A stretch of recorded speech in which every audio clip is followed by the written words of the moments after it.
If you carry a firearm and discharge your weapon in self-defense, you could face hundreds of thousands of dollars in legal fees and expenses. So carry the protection of CCW Safe, Self-Defense Legal Services membership. Upfront payment of all criminal and civil defense costs with no out-of-pocket for members.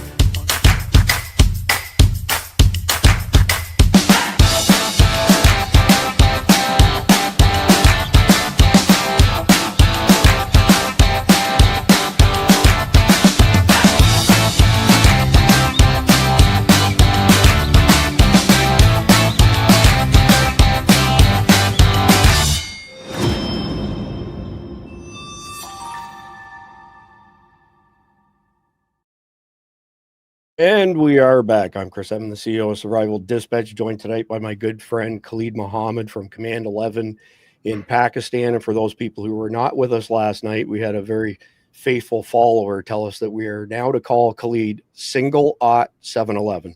That's his new code name. Oh, God. It's single 711. So from now on, that's Khalid's new handle.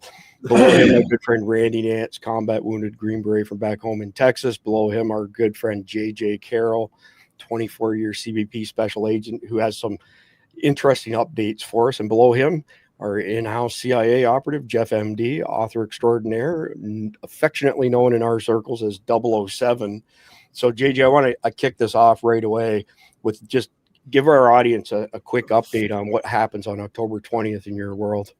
Oh, in the perfect world, I go in and have my first on-duty date as a special agent in ICE. So I'm waiting. I passed all the background and drug tests, obviously, and all that. So now I'm just waiting on the government just to push my paperwork through and hit a button and say go. So October 20th, I will be in Kansas City, Missouri field office, and I'm sure that I will be detailed out to Chicago and all those other maddening places. So I'm very anxious and eager to get back in the battle, the physical, kinetic battle. I got to tell you, JJ, that I'm not surprised because you're one of the most patriotic people I know by far and passionate as well. But for the benefit of our audience, okay, so you're a CBP Special Agent for 24 years. How old are you now? I'm 56. Same age as me. Yeah. Product of 69? Yep, 69. I did 24 years in the United States Border Patrol and rose up into senior leadership, and I feel compelled. Like I have my own show. I do write books, etc. about it, but I need to have the physical contact that Antifa will give me and satisfy that itch that I have. Yes. Major kudos, JJ. Major kudos. I mean, thank you. There's a lot of kids these days that are a couple decades younger than you, and they're not physical enough to step up to this. But hats off, buddy. Proud of you. Definitely putting your money where your mouth is. I appreciate that. I'm going to just try to contain 4 years of being a civilian on my first casualty that comes up and spits on me or tries to hit me. Then it's going to be, you're going to see violence like you haven't seen maybe since Warzone. Well, we put together a pool and all that stuff, so we can pick you out of the crowd. We need to know who we're cheering for. No, well, I'm not. I will tell you this: I will not wear a mask. I refuse. We've put together a pool. We actually have a roving cameraman who's going to be with you. So it's going to all the highlights right here in Survival Dispatch News. There you go. There we go. I'll give it to you live cam right from the helmet to see their faces as I punch them. Oh my God, that would just put a GoPro on your helmet. GoPro, right? Live feed to your body camera. So all pride of their moms.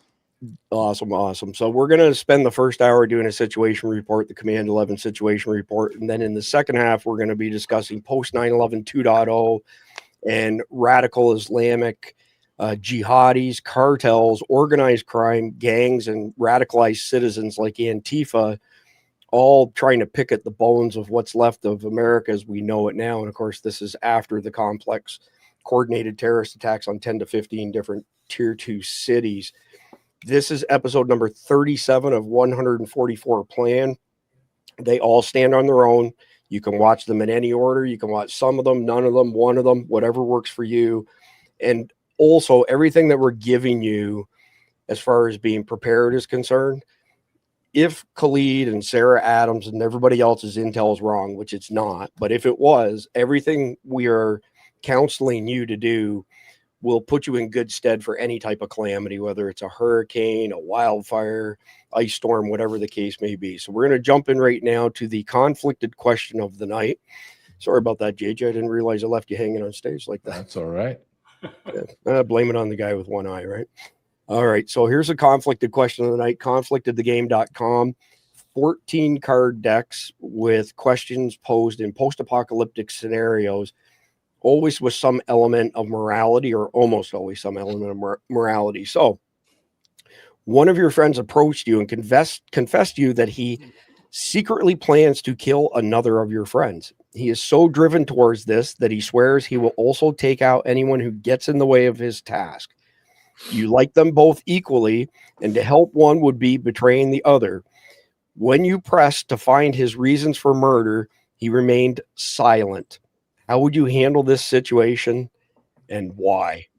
Ooh, that's a doozy, man. So hang out until the end of the episode. Khalid and I will answer the question at the end. And if Jeff MD can get permission from his wife to stay with us, he will answer it as well. We've got Randy and JJ have other engagements at the top of the hour. So let's get into the very first news item here. And JJ, I'm going to be coming to you on this one first. So Pete Hegseth to Navy troops: your diversity is not your strength. Your strength is your unity of purpose, your shared mission, your love of country. 42 seconds. Nobody in the world does it better than the United States Navy. Always remember this. Fact. You are not civilians. You are different. Sailors, SEALs, Marines, you were set apart for a distinct purpose. Your diversity is not your strength. Your strength is your unity of purpose, your shared mission, your love of country. Generation after generation, battle after battle, ship after ship, sailor after sailor, you have set the tone. So that's the end of it, JJ. And I'm lobbying an easy one at you so that your blood pressure doesn't spike immediately. Thank you. Although I will ask you, what was the effect of all this DEI on our armed forces over the past few years? Well, it made us a lot. Well, I think it weakened us. It made us a laughing stock. I mean, you look at the footage of Russia and China. You think they have transgender freaks in their ranks? Do you think they have men with fake breasts and wearing their hair in a ponytail and makeup and lipstick, chastising their warriors? God, no. And he said something that I believe in. I've been saying for as long as I can try to, as an adult. Every time I heard diversity is a strength, I remember thinking that's absurd. Diversity is not a strength in anything, in sports, in life, in anything. There has to be a common mission. What made America so great is we brought in people from all over the world, and they all assimilated. They all within a generation knew how to speak English, celebrated our holidays, became Christian, or at least acknowledged that we are a Christian nation. And we all shared our historical heroes. Now that has been destroyed. We don't know who our historical heroes are. They're racist, they're slave owners. And now we have this diversity where the white population has decreased from the late 60s and 70s from 87 to 89%. Now we're in the 50%. Who voted for that? Who said that? Look at Japan. Look what Japan just did with their new prime minister. She said, no diversity. I want everyone that's not Japanese get the hell out of my country. Why? Is that racist? No. They have the right to maintain a demographic construct of what their country is. Same thing with Mexico. Mexico's having protests right now to eradicate Hondurans. So the idea, I think the greatest thing, and it's called you can speak to this, is everyone in America thinks that the whole world is a kumbaya world where everybody gets along. When I was in the Border Patrol and I had my cells, I had multiple cells that I had to big holding cells. I could not put all the quote Latinos together. Are you kidding me? I had to separate everybody. I had to separate the Mexicans from the Venezuelans from the Guatemalans. God forbid I put the Haitians with anyone, because everyone hated the Haitians, want to kill them. Or God forbid I put anybody in with Indian nationals.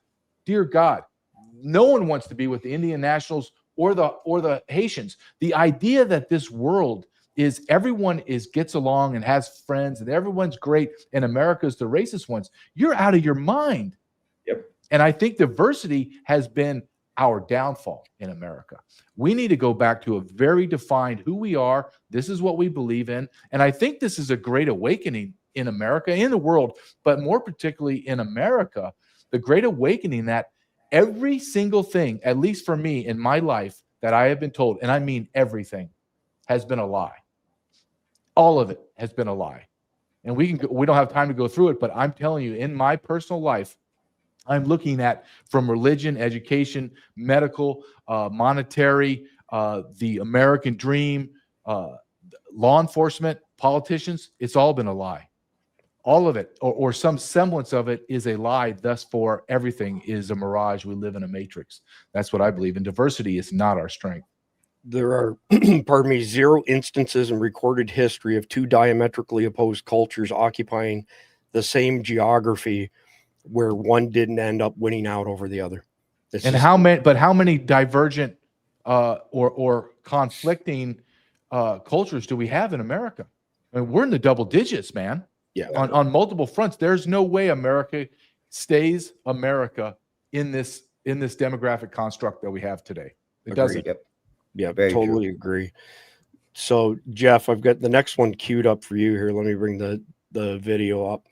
And this is an interesting one. Man explains how Ma'am Dammy is practicing taqiyya to deceive New Yorkers into voting for him. So I'm not going to read it. I'm going to let everybody listen to what he's got to say. 1 minute, 22 seconds. The lying is not always a sin in Islam. Being deceptive is good. And again, Allah is khayr al-makirin. He is the great deceiver. So you're allowed to be deceptive. God is not just good. He's also bad. So, and that's what I believe is happening in New York. Really? So, you think Mom 100%. Donnie? You think Mom Donnie is practicing taqiyya? 1,000%. 1,000%. He's presenting the as Muslims are laughing at you guys. Like this is the funniest thing. Like, dude, give it 50 more years, entire New York can be Muslim, and then before you know, it's gonna be Sharia courts, and then like y'all are. It's like shooting yourself in the foot. Like I can't even believe. And like you see Europe happening right now, and then you're like, oh, let's just do it here in New York. Like it's like no, like you have to stop. Like obviously taqiyya is working, and they're doing an amazing job at it, and they're fooling everyone. Like, and all the Muslims are like so happy that's happening. Like this is the best thing that could happen in Islam, and he's gonna win because we're too stupid. Like no matter how many times ex-Muslims will say taqiyya is a real thing, they are lying to you. They will take over within 100 years. No one's going to listen because we just assume that our God is the same as their God. We just assume that their God will tell them not to lie, but their God tells them to lie. That's the difference. But are you could it be that someone like a Mom Donnie, he's Muslim, he's a practicing Muslim, self-professed? So, Jeff, question for you on this is, this strikes me as kind of like a diversionary tactic. How widespread do you estimate that it is, not just in America, but globally? Well, it's widespread. People will do what they can get away with, and people will lie if it furthers their agenda. Now, imagine doing that when you have religious sanction to lie to further your agenda. People, Christians will lie to further their agenda, even though knowing it's a sin, and they'll be judged in the afterlife for it. But imagine what would happen if they said, "I have permission from God or Christ to lie through my teeth to you." There's no reason not to lie, and so nobody can trust anybody. So I think that's why it's so widespread. They have religious sanction to do it, and they'll do whatever they think they need to do to benefit their own position, their own agenda, their own plan. You missed a doozy last night that Khalid and I had on. So there's a couple Muslims in the DFW area, young girls, and they vandalized a Christian church. Oh, they I read the story. Yeah, they spray painted stuff all over it. Now their attorneys are trying to say that they were expressing their First Amendment rights by spray painting graffiti all over these Christian churches. The prosecutor tagged on, a hate crime rider on it to get an enhanced penalty potentially like 10 years, but that's got to be one of the most insulting things I've ever heard. But oh yeah, I mean, yeah, I have you offended me, so I have a right to destroy your stuff. correct. No. Yeah. No, you don't. So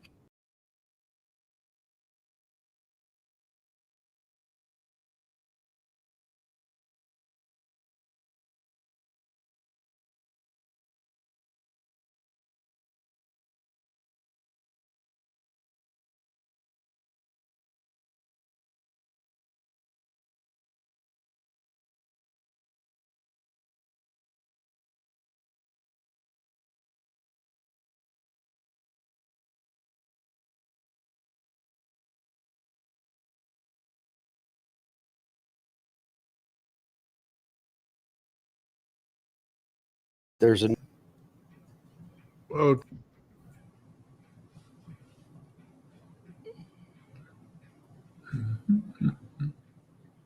yeah, we got something screwy going on in Spotlight here. Okay, there we go. I noticed a number of brave officers have stepped up today and said that's bullshit. You know, officer needs help. We need to respond. Still with us, Randy? yeah, I'm still with you. I didn't hear. Now, as soon as you said my name and went to that story, it kicked us all backstage, and I couldn't hear anything. Oh, shit. I don't know what happened there. Let's start this over again then. Yeah, let's hit the.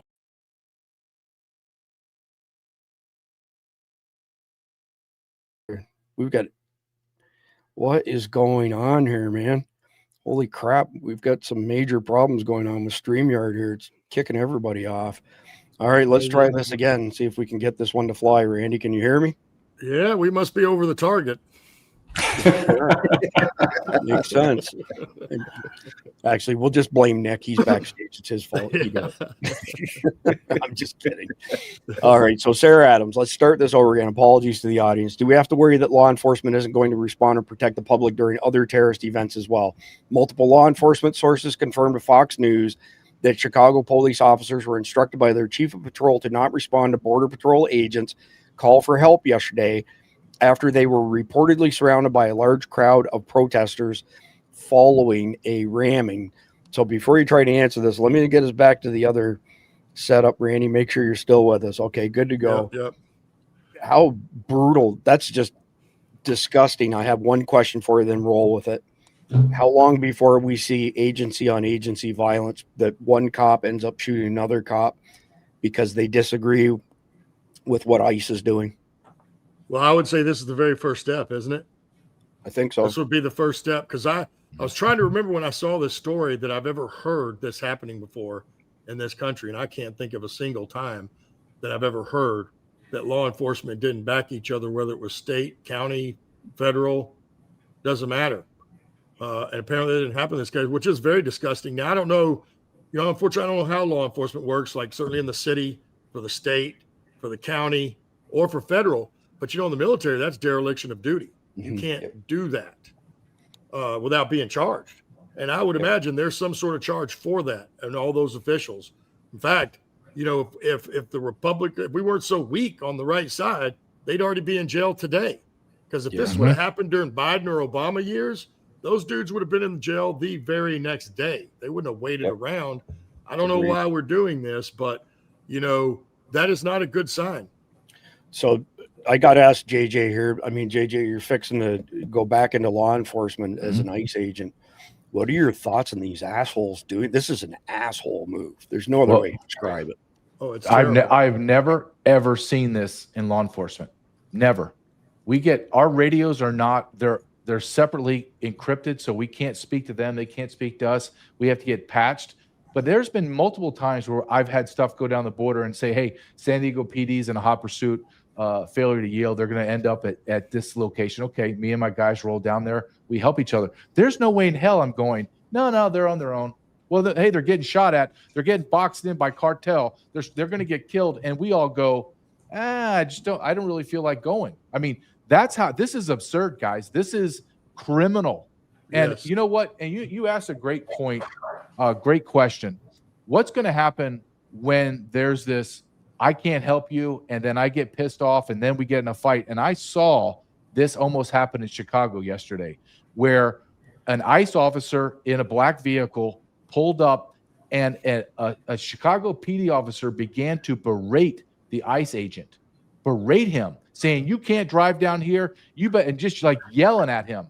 There's no way in hell in my world, in the guys that I came in, that door would have come open and I would have punched you right in your face. That's how cops deal with each other. You're not going to talk to me. You don't trump me, you jackass. If anything, you're in my jurisdiction now. This is my world. You're just living in it right now temporarily. So you better stand down. I don't know how this is all going to play out, but if we continue down this path, I'm telling you guys, and I have said this, I've written books about this, we are going to see massive, massive blood spilled in the streets of America. There is no other way this is going to happen. Are you telling me, guys, when you're in a vehicle in law enforcement and 10 cars box you in?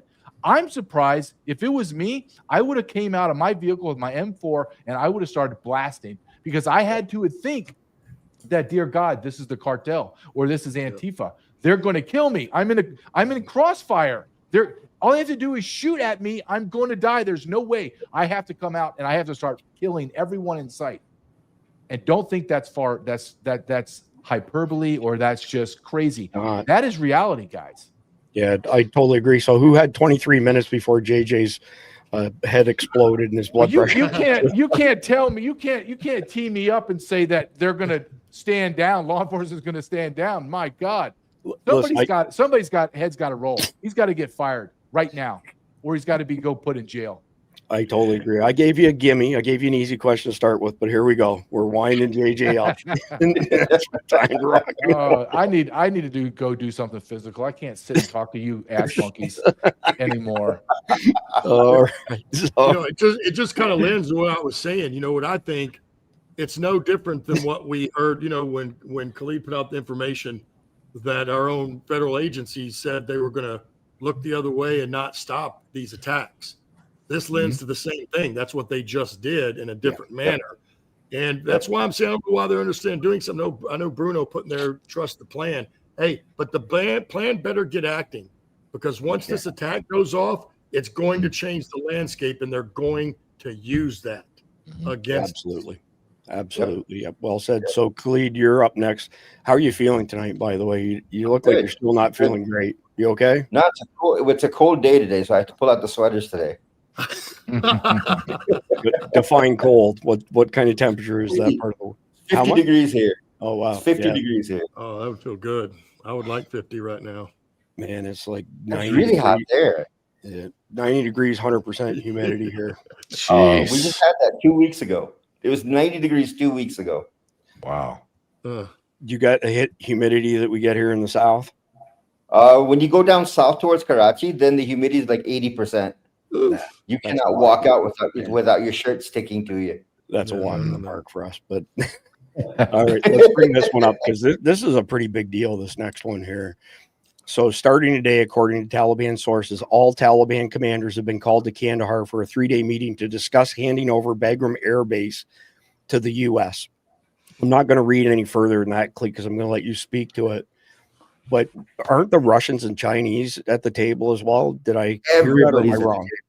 Everybody's at the table. Iran, China, Russia, Pakistan all had a meeting today on this. The Taliban is saying that we are not going to hand over Bagram in any way, shape, or form. But if you read the post we put up, the people in the audience, if you read the post we put up, I know there's 2 conditions that if they give them those 2 conditions, they will hand over Bagram. Number 1, recognize the Taliban's legitimate government of Afghanistan. Number 2, give them all their consulates and embassy in the U.S. You give them that, they will give you Bagram on a golden platter. But the problem is last week, Seb Gorka infiltrated into Afghanistan without Joe Kent, without Tulsi Gabbard, came into the country with Zalmay Khalilzad. And remember, Chris, last week I said these 2 are the troublemakers. Yeah. These 2 were in the country, in Afghanistan last week, meeting with the Taliban, trying to cut a deal on Bagram. Wow. This was while the internet was shut down, so no one knew. We all found out after they left the country. We got the notification that all houses around Bagram within the next month have to clear out. All the people have to leave. They have moved military equipment to Kandahar, to Helmand and to Kandahar. It is becoming very clear that they are going to hand it over. But what the terms are, that's what we don't know yet. Yeah. I know the Taliban has asked for $1 billion. Trump has offered $300 million. Part of the deal, right? Yep. But if you look, here's my problem. Here's my problem with this deal. You're going to put, based on what Donald Trump has said, you're going to put 10,000 soldiers at Bagram Air Base. There are 900,000 terrorists around you. How long do you think those 10,000 are going to survive? Wow. Those are not good numbers. No. Yeah, that's my problem with the whole thing. I mean, everybody I've talked to, I've said, listen, if you're going to take Bagram, put at least 100,000 soldiers there. At least 100,000 soldiers there. Because if you go in with 10,000, that's 2-3 days work for the Taliban. Wow. Yeah, they need to pack that thing like it was back in the height of the day where you could barely get into the chow hall. Yep. So there's so many problem, Randy, the problem is you've got China who's not going to allow it. You've got Russia who's not going to allow it. You've got Iran who's not going to allow it. Pakistan could care less. I mean, for us, if the U.S. is in Afghanistan or not in Afghanistan, it makes no difference to us. Actually, for us, with the U.S. to be in Afghanistan, it's a benefit for Pakistan because at least the counterterrorism activity and the intelligence activity will be the U.S.'s activity. It will not be the Taliban feeding you wrong information. Yeah, well said. So, JJ, the next one up is for you, but do you want to add anything to the Bagram Air Base before I move on to the next article? Well, I have a question for Khalib. Do you think that let's say that everything else it works out? Do you think that we recognize the Taliban and give them a consulate in DC? That's one of the demands, JJ. That's the problem. The Taliban has been saying this now for 6 months. Ever since Donald Trump came into office and said, I want Bagram back, the Taliban has put this on the table, that you have to recognize us and you have to give us our embassies and consulates in the U.S. I'll give you this as well. The foreign minister, quote unquote, of Afghanistan is going to India in 2 days. India is going to announce they have recognized the Taliban as the legitimate government of Afghanistan. That means Russia and India have recognized. And the scary part for us, before everything happened, back in 1976, 77, when King Zaire Shah was still alive, the Soviets and the Indians got together, assassinated King Zaire Shah, put in a Pashtun as the president, and that's what led to the Soviet invasion. And once it was invaded, we had the Mujahideen, then we had the Taliban, then we had Al-Qaeda, and the cycle kept going. And my fear is that's going to happen again. Wow. Yeah, what a flashpoint. So, JJ, next one up for you. As a law enforcement officer, I'm really curious what your thoughts are on this, but hats off to this guy, by the way. So this was waiting when I got home from my mom's birthday dinner, a Home Depot moving truck. And being an FFL SOT with a truck at the end of my driveway at 9 p.m., I kept rolling by. A driver ducks down and I pass by, circled several times and got this pic at a distance and the tag number. Dumped my car with my dogs in it at a neighbor's driveway and booked it 3 yards to enter my house out of view and clear it. House was clear and I still see the truck out there. Pick up my car and dogs and circle around the block again. Finally pull up at speed and into my front yard and get the dogs inside. Call the cops and the truck leaves. Cops arrive to take note of the situation and the truck rolls past as we are talking and he hits the blues. Pulls the truck over, which now has 2 or 3 occupants. As he walks up and gets right at the driver's side, they step on it and haul ass, initiating a car chase. No word yet if they've been caught or what the outcome is. I want to hear your advice, JJ, as law enforcement officer. I think he did pretty good. Is there anything else that he could have done better, or is there any advice that you have for our audience on something like that? If somebody's hanging out at the end of your driveway and it looks kind of suspicious. Well, what I do, I would strap up and I'd go out there and I would just ask him, what the hell are you doing here, brother? And if it's squirrely and then it gets squirrely, then I take action. And you call the cops too, like, hey man, there's something funky out here. I need some backup. I need some help. And then if I see them making aggressive moves to me, then then I'm going to go out there, especially if I have wife and kids. I'm not going to allow them to come onto my property and now the fight's inside or on my property or inside my house. No, we're going to have a physical confrontation on the street where at least my family there's some buffer. I don't think I think that we live in a lawless society. And we've talked about this before. The idea that the police are going to come and help you is a fantasy.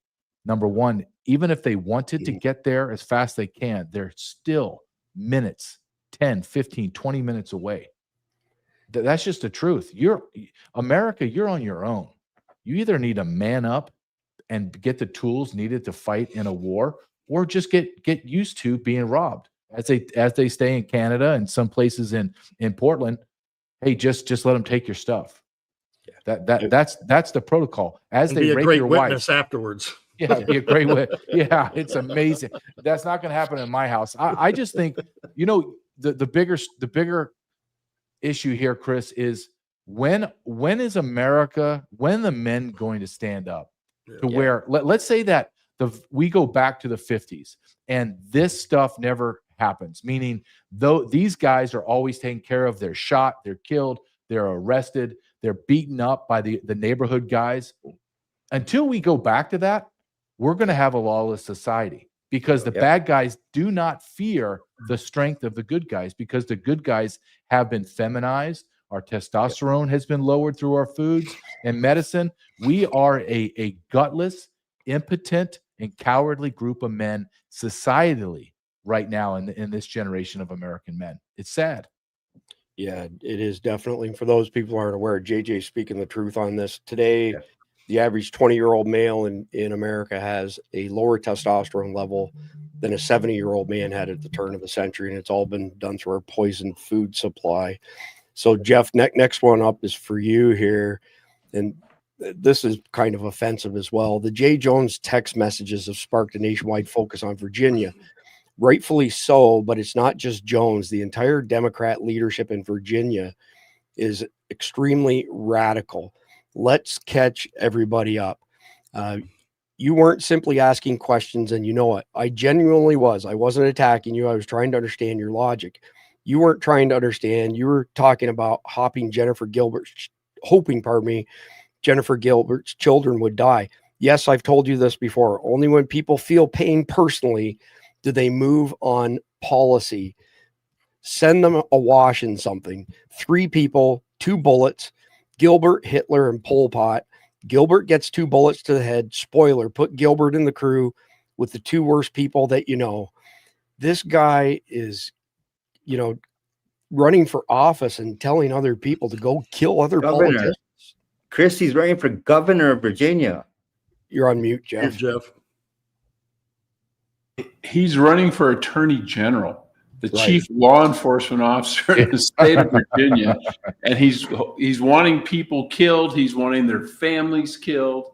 Now, this guy is freaking nuts. And I've said it a bunch of times. When people tell you who they are, believe them. Because that's what he is. Now, there has been a bit of a firestorm over this, and it's gotten so bad that even Joe Scarborough, of all people, is saying, he probably needs to be replaced on the ballot. Yeah. So when you lose Joe Scarborough and you're a Democrat, you're in deep shit. Well, so there's a follow-up article to this here. So in a major shakeup, GOP Virginia governor candidate Winsome Earl Sears released a devastating ad, perhaps the hardest hitting of the season, after Abigail Spanberger endorsed AG candidate Jay Jones, who supports killing Republicans. Jones fantasized about shooting the former GOP House Speaker and pissing on both his and his children's graves.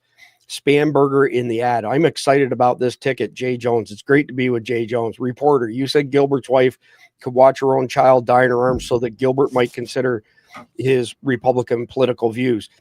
Spanberger, we deserve Jay Jones as Attorney General. Reporter, Jones said Gilbert gets 2 bullets to the head. Spanberger, let your rage fuel you.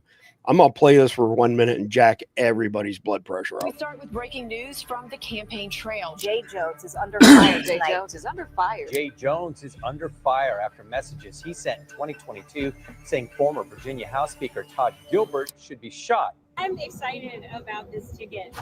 It's been great to be out on the campaign trail with Jay Jones. You said Gilbert's wife could watch her own child die in her arms so that Gilbert might reconsider his political views. We deserve an attorney general who will stand up for the people of Virginia. Jones said, quote, Gilbert, Hitler, and Pol Pot. Gilbert gets 2 bullets to the head. Let your rage fuel you. Jones doubled down, saying, quote, do I think Todd and Jennifer are evil and that they're breeding little fascists? Yes. How can Virginians trust a man who said something so horrific, so callously? Only when people feel pain personally do they move on policy. Wow. I mean, that's a killer ad. So I've said forever, Democrats are just freaking evil. And the more liberal they are, the more evil they are. Yeah, 100%. The day of a centrist Democrat appears to be over. I think Joe Manchin was probably the last one. Good. Yeah, there are no more Sam Nunn Democrats out there. No. It doesn't appear to be, but since we got you for a limited period of time, JJ, and I have so much fun cranking your blood pressure up, what do you think of that? I mean, you know what? Let it all out. Let it all out. Let it all out. Listen to you guys. No, you know what? I'm going to regress. You know what? I think that everybody should love the Democrats. No, that Jeff is absolutely correct, and he said something that I would like to follow up on and just ask him, because I believe this in the depth of my soul. The Democrats are evil, and I think that we have to speak in those terms. And people have some instant pushback on me when I say that, and then I follow up with, what do you call people that have killed over 60 million babies in the womb and outside the womb? What do you say to people that mutilate children's bodies and create physical Frankensteins? What do you say that allow transgender men to have parades and parade naked and give lap dances to your children? What do you call those people? They're evil. And I would like to push back on to Jeff and say, do you agree with, is that what you're trying to say? Do you agree with how I classify the Democrats? Because I don't think there's a centrist. I don't think the old Democrats, where we'll talk about homelessness and monetary policy and education. This now is, I want to kill a baby as the head crowns the vaginal canal. I want to mutilate children at 7 years old. I want to start puberty blockers at 2 years old. I don't think there's any other way to say this that except the left are demonic. They're demonic creatures. I believe that.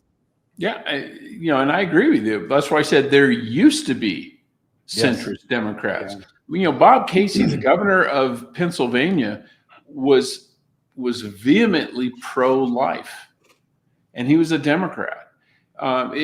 It was not unusual to have Southern Democrats who were pro-life. Mm-hmm. And now if you're any kind of Democrat and you even hint at being pro-life, they run you out of the party.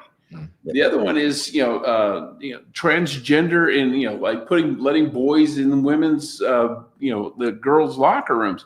There was a Democrat from Massachusetts who said he was uncomfortable having his high school or junior high age daughters playing any kind of a contact sport with a boy.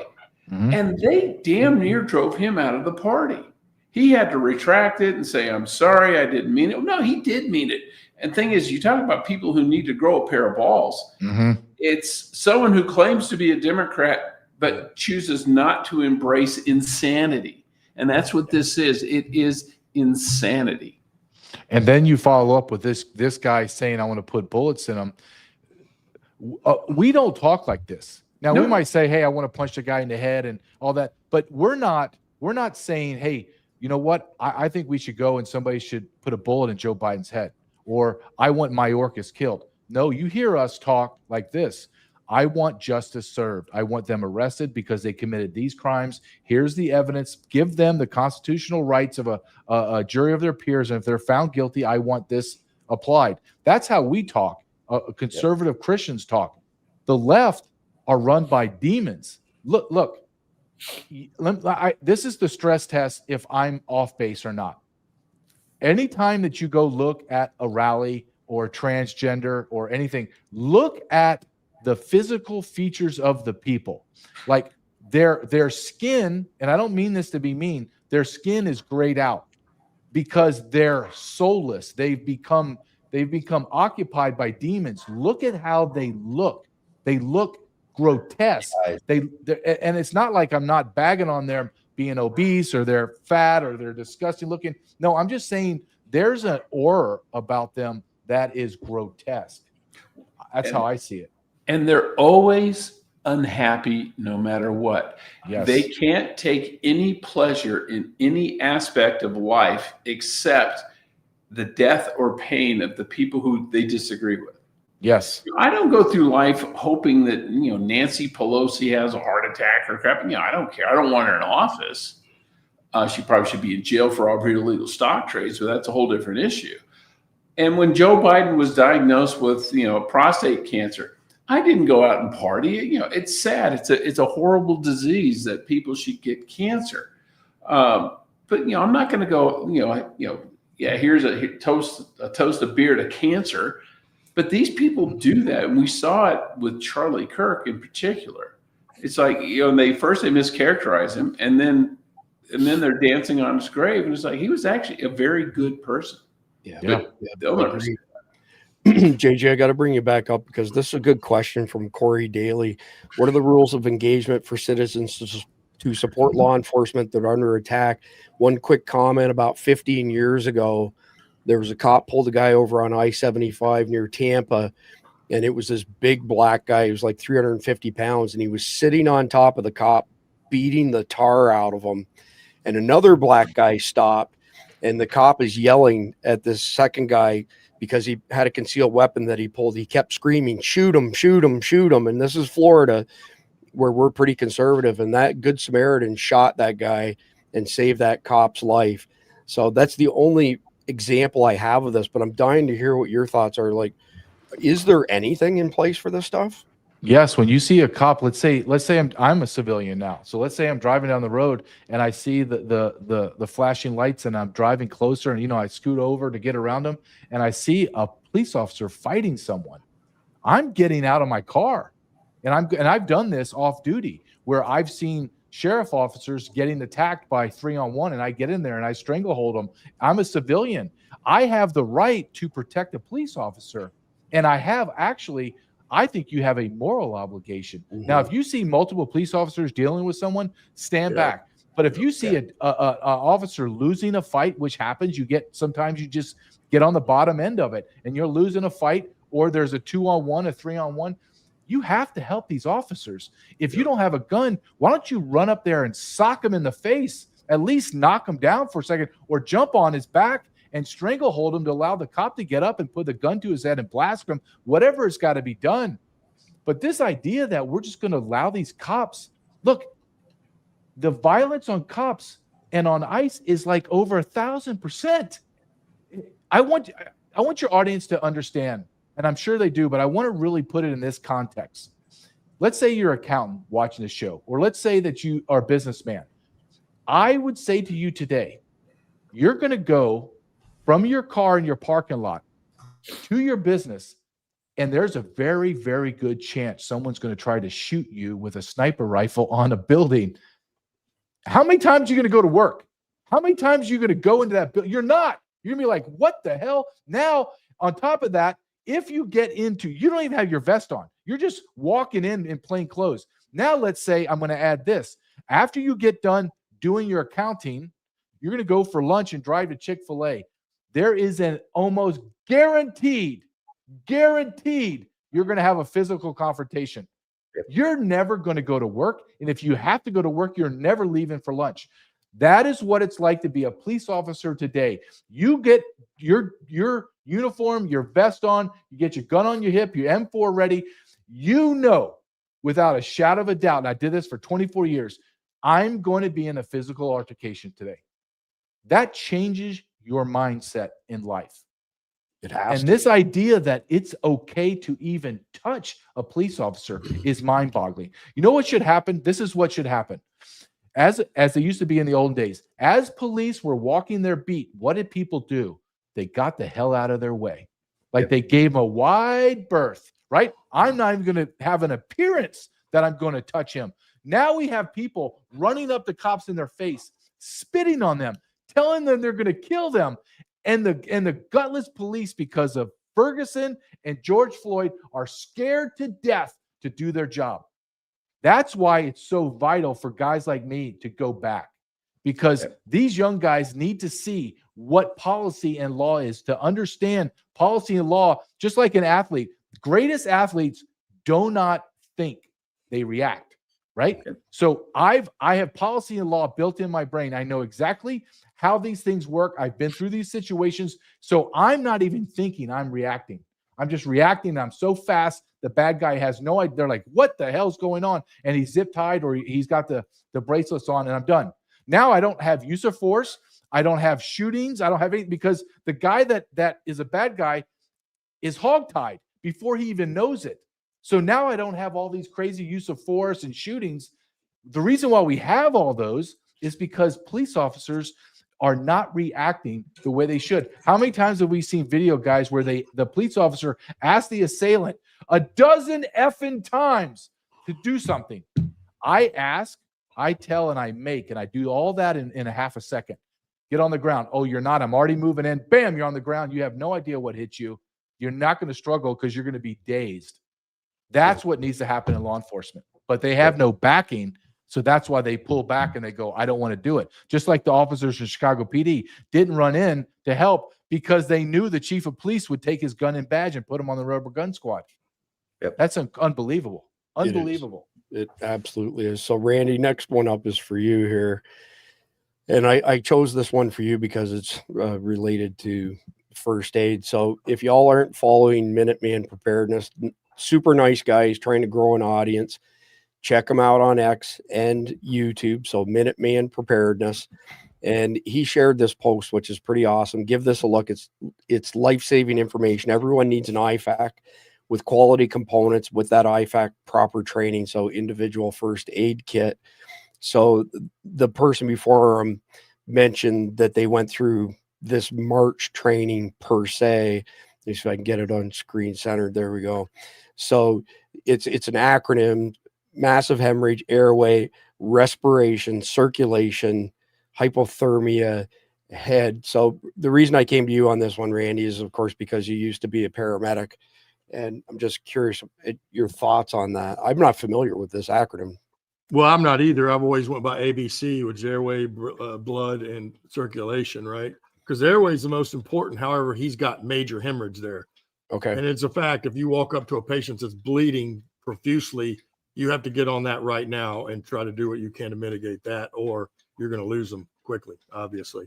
But it's like anything else. It's just something people can remember, that acronym, and then maybe they can pull up the steps that they're supposed to be taking. I think there's nothing wrong with that. You know what I mean? I think that was appropriate.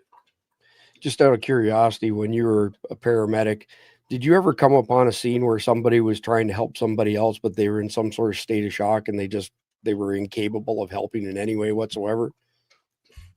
It's been a long time, but I think probably a couple of car accidents, something similar, you know what I mean? And then you just have someone else help that person as well. If you have the people, which you generally I did. So we just, here, look, we got this now. We need you to come over here and do this. And then somebody would evaluate them or whatever. You know what I mean? And but because if you try to be forceful in those moments, people are lethargic. Okay. So you kind of got to ease into that and then, give them another duty, so to speak, is the easiest way to get them off there. And then you can work both of those people. That's interesting. My good friend Lane Kelly was a paramedic for many years, and now I recall him actually saying that when he came upon a scene, somebody who was, discombobulated, mentally speaking, he would give them a task. Hey, I need you to go do whatever to help. Because they're not going to understand you, right? One, they're going to be confused.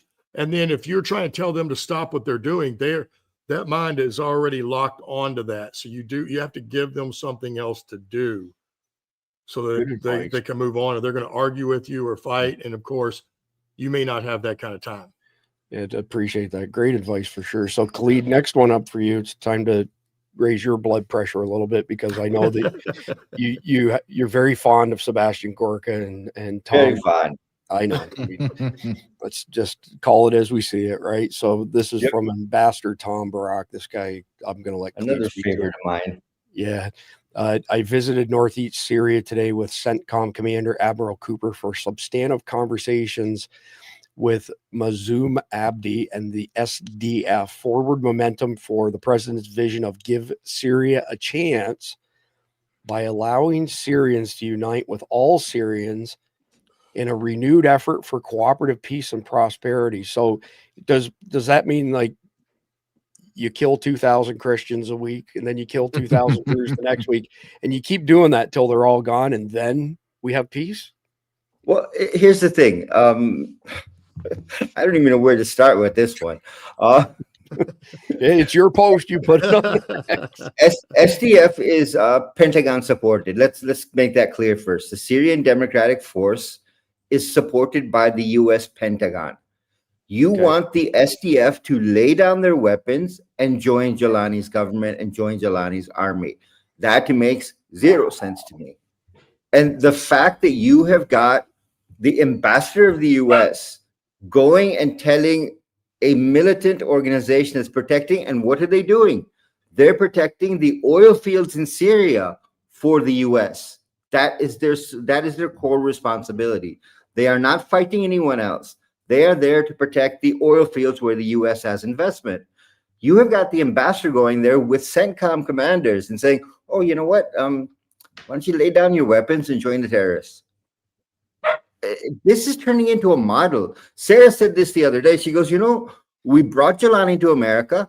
We toted him around everywhere. We let him speak at the UN. We gave him legitimacy. Yeah. That means now kill as many Kurds as you want, kill as many Christians as you want, kill as many Alawites as you want.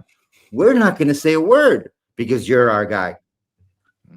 Yeah, it's abhorrent to say the least. So JJ, I've got one more up for you, and then I've got a group one. I'm trying to squeeze it in before you have to go here. No, I got to roll. No, give me one more. Get me all fired up before I go. That's what I'm fixing to do right here. Thank you. In a good way. In a good way. It's our friend Tom Homan. Love Tom Homan. The Real Robert here at Real Robin. This is the single greatest crime ever perpetuated against the American people. 1 minute, 3 seconds. Releasing so many people. You know why the Biden administration released millions of people in the United States? No one ever talks about it. I'll talk about it. Why did they release people into the interior of the United States and put them, rather than put them into an ice bed? Why not put them in an empty ice bed at $127 a night rather than in a hotel room at $500 a night? They did it on purpose, because when you put them in ice detention bed, they get a hearing in 35 days. Court records show 9 out of 10 people claim asylum, get order removal, they're gone. But if you release them and put them in a hotel room at $500 a night, their hearings could be 5, 7, 9 years. You pull out all appeals. And what are they hoping for then? That another Democrat administration is in power. They can warrant amnesty to millions. This is about selling this country off for future political power. That's what it was. The law clearly says if you arrive at our border without proper documentation, you shall be detained. Not maybe, not think about it, shall. And that's what President Trump's doing.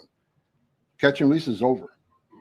So that's just awesome. So this should put you, in a good state of mind, JJ. Thank you. And he's right. This was intentional, strategic, and purposeful. They did this on purpose. They violated the law. The law says that you cannot release, you shall hold. You know why you can't release illegal aliens into America? Because the INA says you can't. Out of 100,000 illegal aliens that I had direct and indirect contact with, I released 0 because it's against the law. Our government did this to us in order to demographically change the United States of America. And I'll end with this just so your audience is very clear. I have been saying for a long time, it's 30 million people that came into America in 4 years. Mm-hmm. Donald Trump and J.D. Vance started with 15 when they first started. And every month has crept up. And now Donald Trump is now saying 25 million. And he goes, probably more. I'm telling you, the real number is 30+ million. They just haven't told you yet. That is how many people. You have 50 million illegal aliens in America. You have over 105 million visa holders in America, where the vast majority overstay their visa. So just put this in context. The United States Border Patrol and ICE are arresting and deporting roughly 750 to 1,000 people a day. If you did 1% visa overstays, which is grotesquely conservative, you have 550,000 new illegal aliens. We're in a net negative. Again, even with the new president, we still can't deport people enough because we don't have enough officers. We have less than 6,000 ICE agents in America, 6,000 to get 50 million illegal aliens. We need to have the military involved. If this is a national security issue, let's start acting like it. Thanks for getting me all worked up as I go pick up my son. Thanks. All right. We appreciate your time, JJ. Thank you, guys. See you the next time. Take care. Always. Bye-bye. Take care, JJ. Bye-bye. Randy, I got one more if you got time to tackle it, but if you don't, that's okay. I was going to say, too, that they put over $5 million on Social Security and benefits, right? Yeah. Over $5 million that we know of for certain. Correct. Yeah, it's beyond abhorrent. So this next one, this is the last one.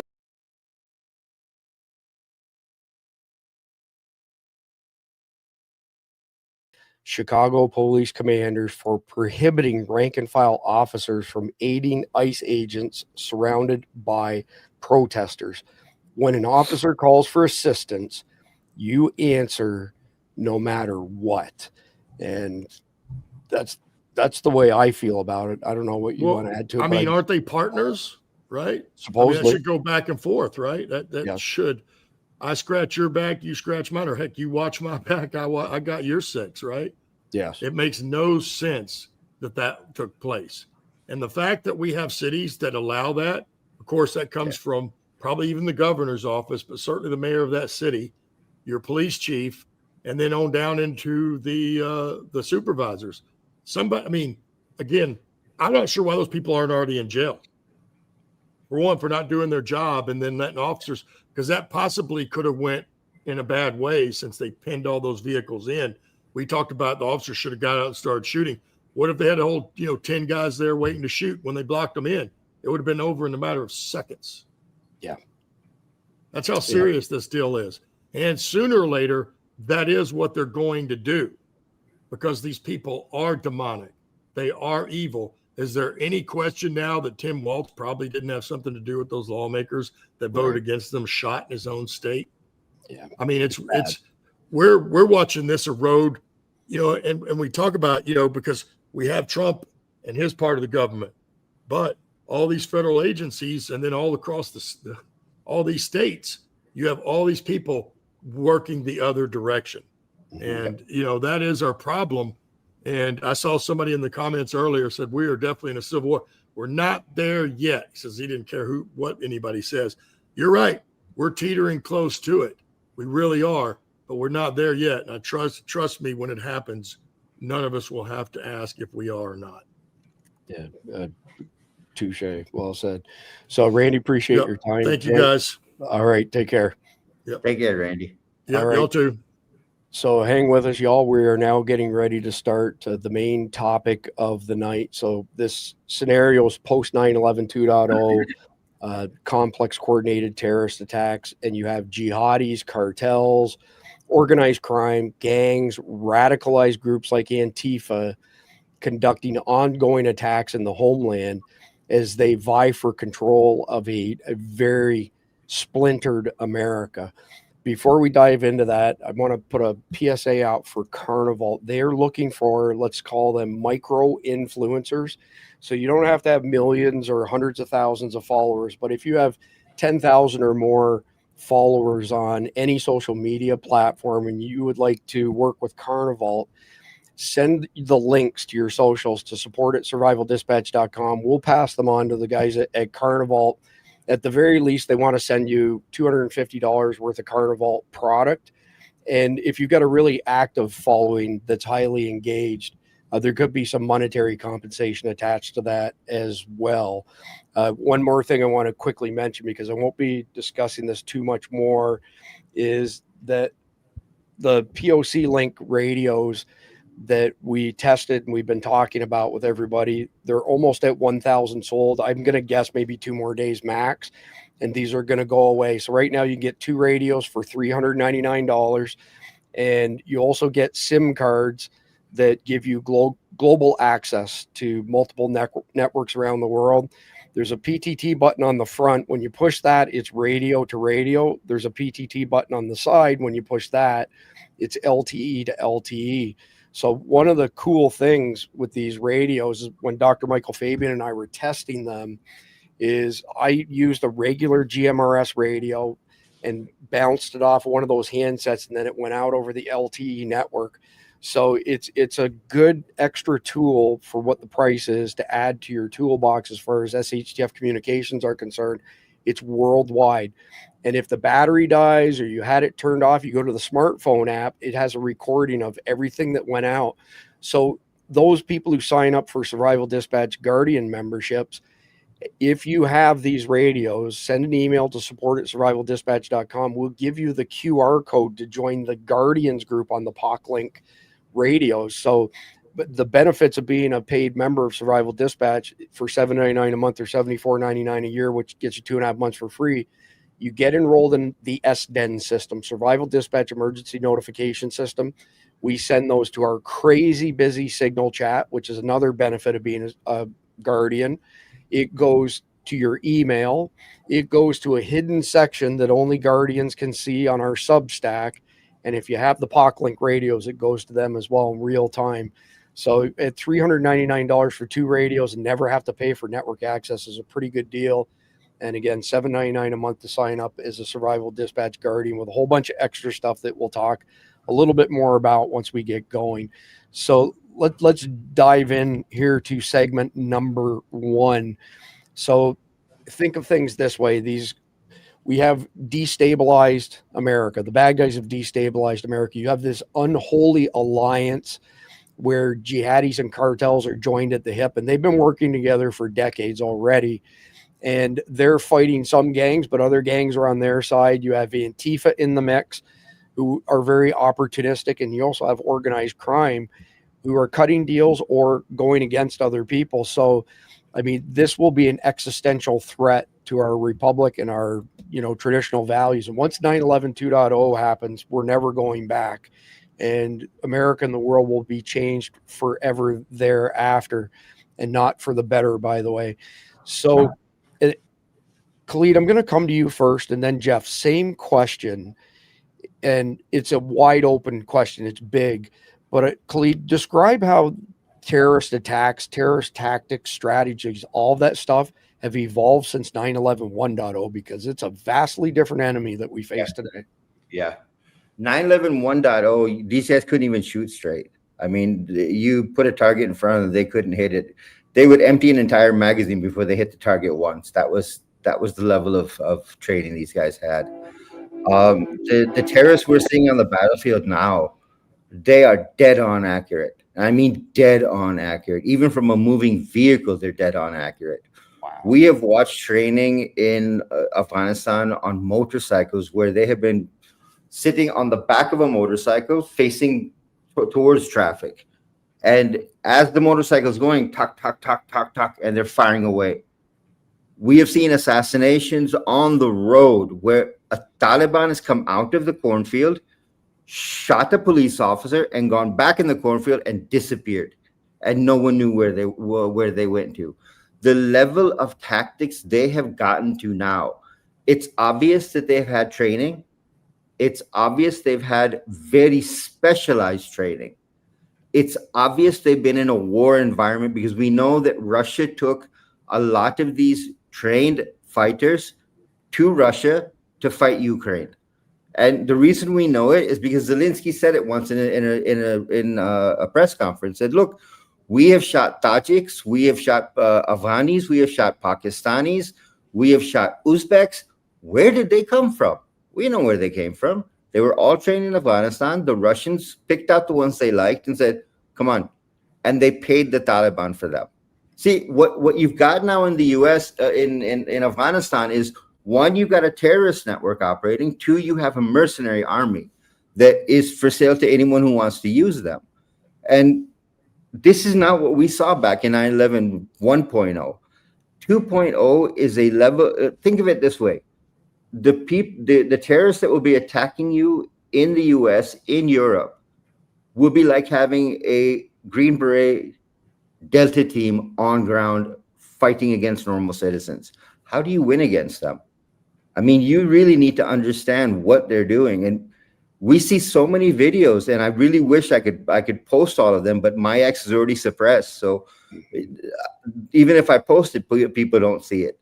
But there's a lot of things we can use to train people with. And the problem we have is that even if we train you with it, most regular civilians don't have that level of training where they can go out and handle a swarm attack. You need 10, 15 people that are trained like you, think like you, move like you to be able to handle them. Yeah, it's a horrible picture. So speaking of a horrible picture, let me fill this in just a little bit more before Jeff goes. So between Khalid, Sarah Adams, and others, we've got really solid intelligence, and it's been shared with the government that we've got hundreds of thousands of bad people let into the country when the southern border was left wide open. 200,000 SIAs released into America, special interest aliens. Only way to become an SIA is to be a known terrorist or a known terrorist affiliate, full stop. This is one of the things that gets JJ super fired up. So 9/11 2.0, what the intel shows is 10 to 15 tier 2 cities being attacked simultaneously. So cities with a population between 100 and 500,000. You end up with these complex coordinated terrorist attacks like Mumbai in 2008, Paris in 2015, where you have these small cells, typically ISIS guys, so 2, 3, 4, 5 guys attacking soft targets, schools, shopping malls, offices, etc. And you know, probably the most famous quote from 9/11 1.0 was send everything that you've got. So when they not only are they attacking 10 to 15 cities simultaneously, they're attacking multiple targets in each city simultaneously. And they lay in wait for the first responders to show up. And then the secondary attack is even worse than the first attack. And we've been telling people for months now, God forbid, but if you find yourself on the X and any of this stuff and you don't remember anything else but this, get as far away as fast as you possibly can. We have a ton of National Guard armory break-ins in the past year where National Guard uniforms, boots, etc. have been stolen. We've got multiple break-ins at dry cleaners across the country where law enforcement uniforms and paramedic uniforms have been stolen. When you come out of this and you see somebody that you think is a legitimate first responder, there's a really good chance it's not going to be the case. It's happened in multiple terrorist attacks. This is not a new strategy on their part, but then they all gather at the Tier 1 Trauma Center, meaning all of those groups come back together again. They siege the Tier 1 Trauma Center, and the only way to get them out is basically send Delta team in there. The FBI HRT teams are not trained for this stuff, and even so, there's only 4 of them for the entire nation. It's going to be brutal. They will behead, torture Americans and send it out over the interwebs. Nobody's going to be going to work. No kids are going to school, which will cause an immediate breakdown in the supply chain. And even when we do stabilize things, that's when we essentially become the Middle East, where terrorist attacks are a day in, day out thing, much like we're already seeing with this desensitization of all these probing incidents, where on a daily basis, there's active shooters, there's bomb threats. And part of that, as Khalid has explained, is them just documenting SOPs. They find out how long it takes the cops to get there to respond to a bomb threat. They know where the cops are going to tell people to exfil, so they know where to set up to get them.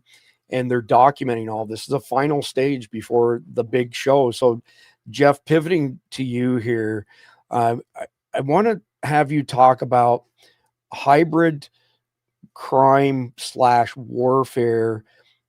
And I'll just set the stage based on this. Hezbollah started working with the Sinaloa cartel in the 1990s. Hezbollah, there are 2 parts to Hezbollah. Middle East, funded by the IRGC. The rest of the world is called Unit 910. It's not a small unit. It's spread around the globe, but they have to fund themselves in Unit 910. So they started working with the cartels, helping them smuggle drugs, so they had income to fund what they're doing. Now they look like the cartels. They talk like the cartels. They are virtually indistinguishable. So starting there, Jeff, fill us in on the level of cooperation between these guys. The enemy of my enemy is a friend of mine, basically. You're on mute, Jeff.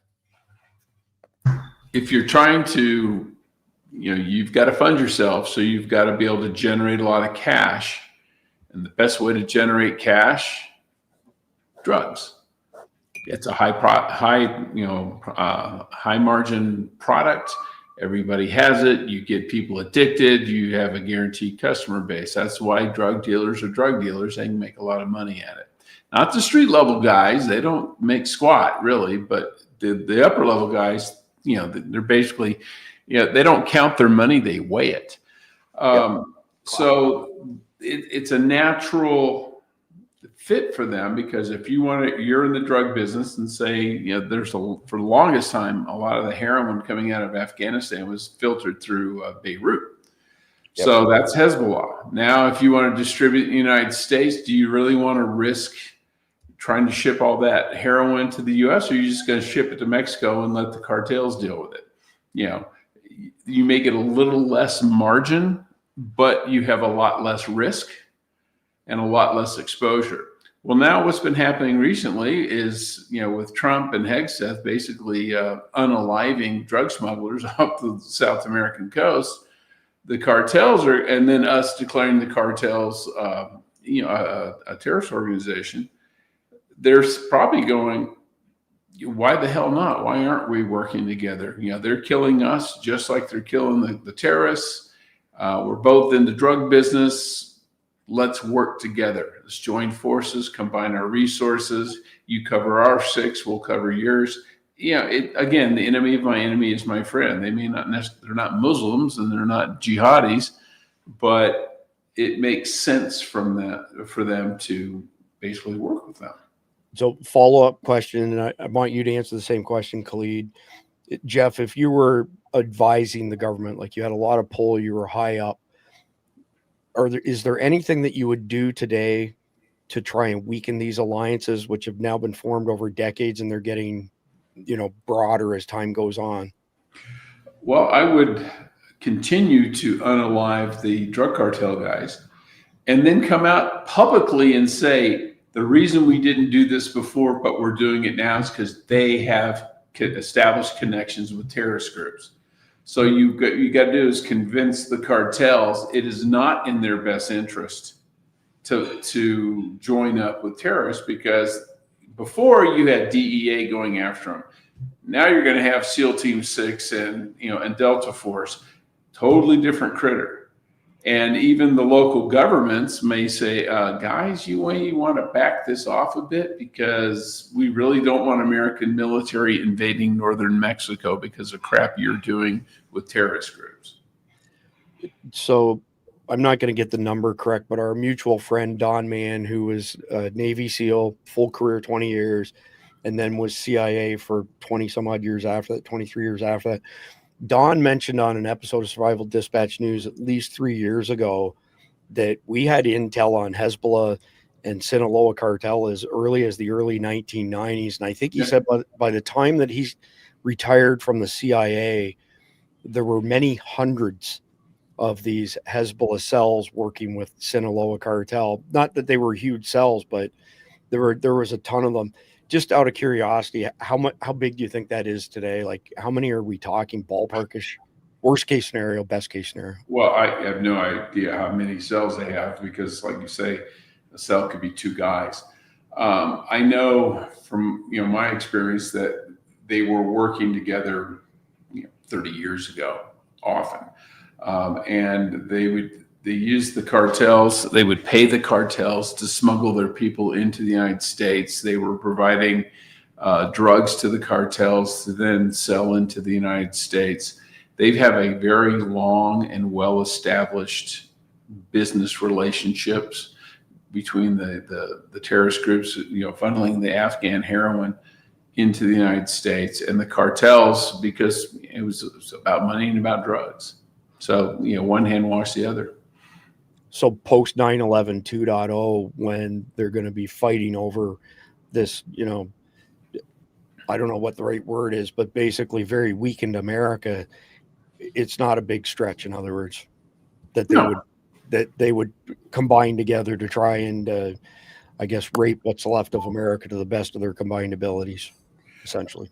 Yeah, I think if they identify a place, a market, a situation where it makes sense for them to cooperate from either just basic to in depth, they'll do it.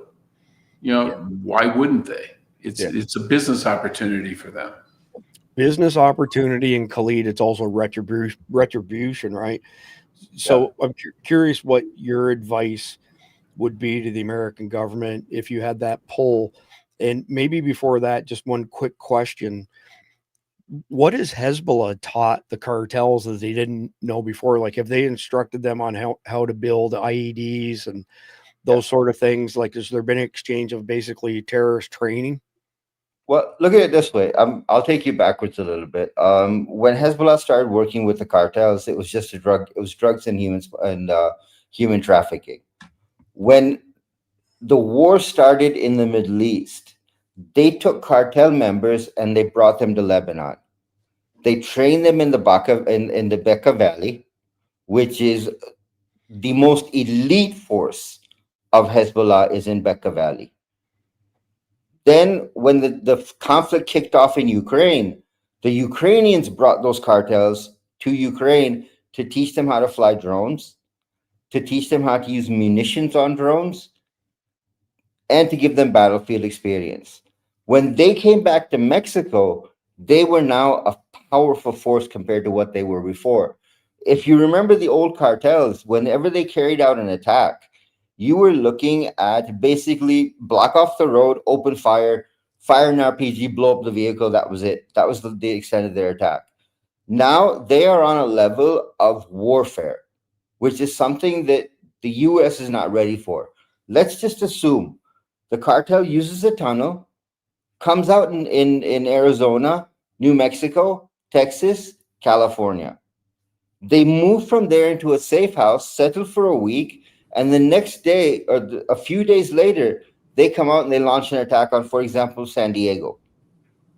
The amount of damage they're able to do now, because now they have drones. They can literally sit in their house and drop munitions from a drone. And they can have battlefield warriors out fighting on the streets doing urban warfare. And the drone will be providing 1 ISR, 2 munitions. That gives them a capability that they didn't have before. That's what Hezbollah gave them.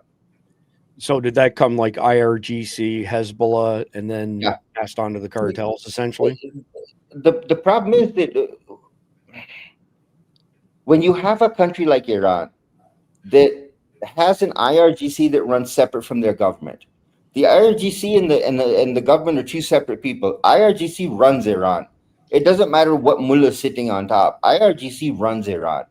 So whatever money they generate, they funnel out. And this is what Qasem Soleimani was famous for, was asymmetric warfare.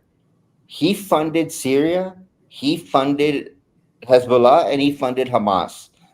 When he funded them, he also trained them. Once they were trained, they became a dedicated force for Iran. They also generated money that came back to Iran because they did extortion, they did kidnap and ransom, they were running drugs. So money came back to the IRGC as well. This was a mutually beneficial relationship for them. The problem started when China got involved. When China got involved in Mexico and said, wait a minute, what if we start working with the cartels? And we start giving them technology and understanding and money. How much more damage can we achieve? And that changed the battlefield completely. Wow, that's I didn't realize that's how that went down. So y'all already mentioned things like trading routes, for lack of a better term. And I was thinking to myself when both you and Jeff mentioned that. So we're post 9/11 2.0. We've got all these criminal gangs either fighting each other for control or ganging up together to get control. Is there any possibility that infrastructure, as far as the tunnels that they still have into America that we don't know about, is there any potential that they use that to exfil? In other words, come into America, do an attack, and then boom, go back across the border? The potential is there, but they've already divided up the U.S. They have sat down and they have put a map down and said, okay, this is mine, this is mine, this is this group, this is this group, this is this group, and they've divided the U.S. up amongst themselves. Wherever wherever you have a major city where a drug cartel has control already, and by control, I mean they bought police officers, they bought judges, they've threatened politicians, and they have a massive drug dealing network there. They will keep that city. And your Islamic groups will filter out into the mid-tier and the rural areas, and they'll start working up from there. Before I go back to Jeff, I can't remember when the conversation was that we had, but you basically alluded towards groups like Antifa reaching out to other, bad guys that are much more sophisticated than them. What do they stand to benefit from that? Like, what does Antifa benefit from, say, cartels or terrorists like Hezbollah, ISIS, Al Qaeda? Well, let's take the threat that we know about right now, the threat we exposed last week. IRGC working through TDA, working with Antifa. IRGC is pumping money into TDA. TDA is already running drugs, so they have money of their own. What does TDA do? They turn around, they train Antifa in warfare. Antifa right now is very uncivilized in their warfare. They're undisciplined in their warfare. TDA gives them a training level that they didn't have before. So the threat we're seeing right now from Antifa changes 6 months from now. And once that changes, then the warfare is different for everybody. So if Antifa is engaging like that, is it basically an attempt to consume our law enforcement or military resources, engaging them? So I'm going to do that over here while TDA and the cartels on the other side do something else. See, the more fights, again, I go back to the small wars theory. Mm-hmm. When you break the 50 states up and you have different fights going on in different places, where do you go first? Okay. Do you go for your big cities first? Do you go for your small cities first? Do you go for mid-tier cities first? And the psychological effect that rolls over on law enforcement and on the population is massive, because there's no peace anywhere. Yeah, well put. So, Jeff, let me just kind of lay some bullets down now that we're in segment 2, just to fill in the picture a little bit more. So you've got criminal groups, could be cartels, could be gangs. They have smuggling and border routes. They've been engaged in human trafficking for years. And those are all things that other people, like jihadi networks, want to leverage. So then you've got terror groups who require financing, arms procurement, and safe transit, start working with the cartels even more so than they are right now. Take it a step further, most of on the terrorist side are more sophisticated than the cartel side when it comes to things like the dark web, encrypted communications, crypto payments, etc., because they're being facilitated by the IRGC and probably CCP and North Korea as well. And so we've got a lot of propaganda going on. They're all trying to recruit people. They're trying to recruit other groups to work together in this post 9/11 2.0 environment. And so you've got all of these synergies working together, but the alliances, I don't know how solid they are. And that's where I want to start with. So how fragile are these alliances between these bad guys in your estimation? Well, I don't think they're really that solid, just because while they are complementary in some ways, they're also rivals in other ways. You look, when I was in Afghanistan, there were different groups, and man, everybody was fighting everybody at one time or another. And you look at the cartels, you have turf wars in Mexico all the time, even though if one of them said, hey, let's just work together, let's not kill each other, and let's be all simpatico. Ultimately, somebody wants to be the boss, and you can't have, it's like, too many chefs ruin the broth. Well, same thing in that. And so they're always looking for an edge, and if they can take something from someone else, they will. These are not ideologically driven people. But where I think the cartels are learning is, if you look at IRGC, okay, Iran, big country, I don't know, 60, 70, 80 million people there, technologically advanced, but not particularly good military. They get their asses kicked routinely by us or by Iran or whoever they fight. Israel. So they've gotten very good at asymmetrical warfare. And, they were propping up the Assad regime in Syria, and they were using Hezbollah people as their ground troops in a lot of times. So when Syria, basically, crapped out, all those Hezbollah guys left because the guys who coming in didn't particularly like them. Part of it is a whole Shia Sunni thing, but it's a very, very complex situation. So they went back to Lebanon. Well, these are battle-hardened, experienced soldiers. And when you have soldiers without a war, they will find a war.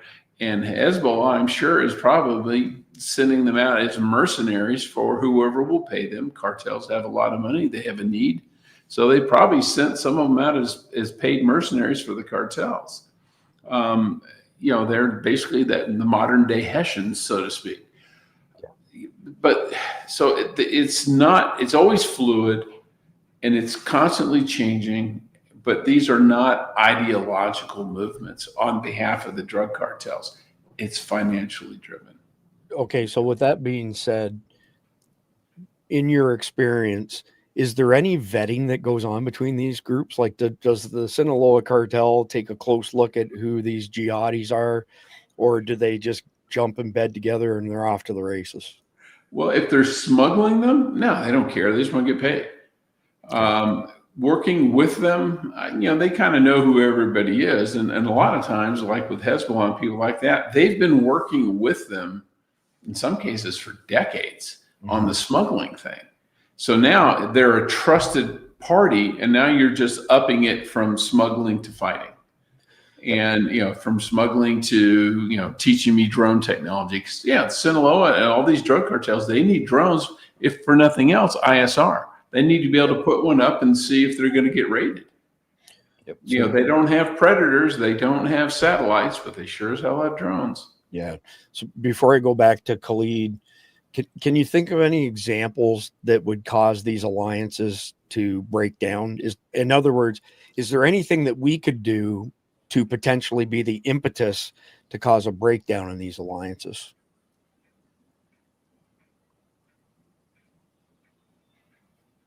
Jeff, can you hear me?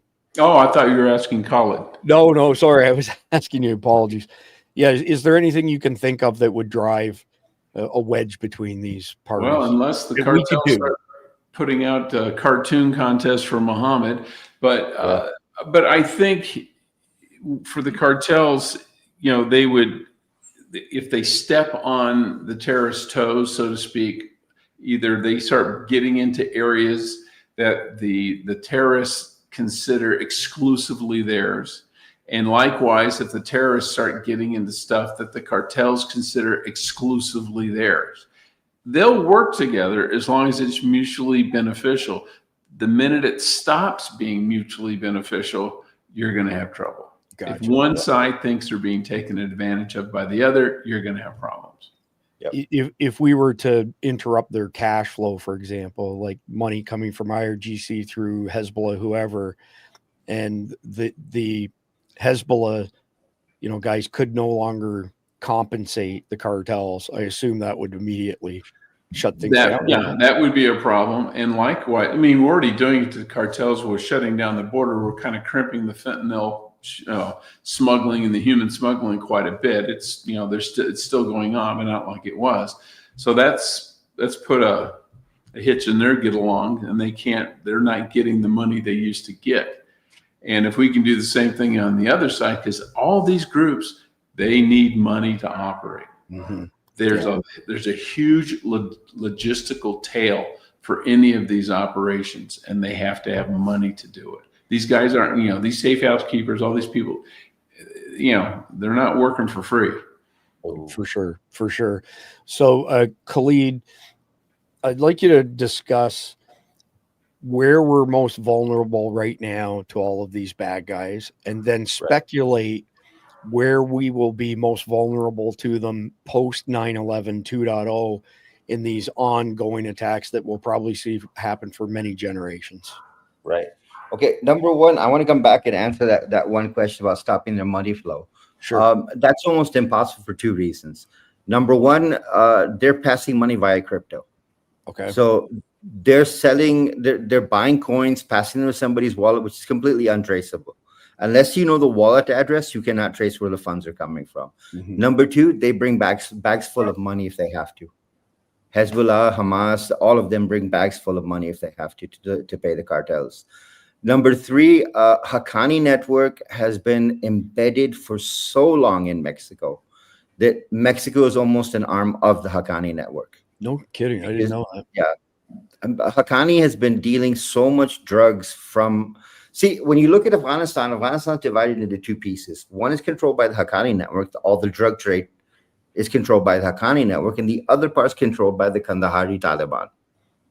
And what was interesting is when, I think it was 2 or 3 prisoners ago, they had Afghanistan's Pablo Escobar released from Guantanamo Bay. And that guy generates so much money, that what the U.S. is paying the Taliban is nothing compared to what that guy generates for them. And the mistake has been made that the U.S. hasn't looked at who they're releasing. Why are they asking for this guy to be released? The Americans have, on 2 occasions, released very high-profile, high-value drug smugglers that run massive networks of drugs. Add to that once they landed back in Afghanistan, they said no more heroin, switch to methamphetamines. And they set up factories where they were generating their own methamphetamines and sending. Why did they make that change, Clede? What was the driver for that change? More money. Yeah, more money in methamphetamine. Look, when you talk about heroin, you have to find very interesting ways to package that heroin so it gets into a country. Now, when you're flying into Mexico, you have narco politicians that make sure your planes are landed, the drugs are taken off. But if you land that airplane in the US, you've got to find some very interesting ways to do it. One way they used to do, and well, I'll give you 2 ways they used to do. One way was back when we had video cassettes, the old VCR tapes. They would roll the heroin into the VCR tapes and send a VCR tape. Okay. The other way they did it was they would take the powdered heroin and take a big piece of fabric and drop it into the heroin. So when they hung it back up, it dried up with the heroin inside it. They would send that fabric to the US. The buyer would unroll the fabric, drop it in water, soak it, and squeeze it out, and he had all the heroin. Wow. I mean, the level of intelligence that they operate with drug smuggling is just unbelievable. And trying to stop them now is very difficult because they have seen every single possible way that the U.S. can. I mean, at one point, just to throw dogs off, they were actually pissing on the drugs once they packaged it in plastic.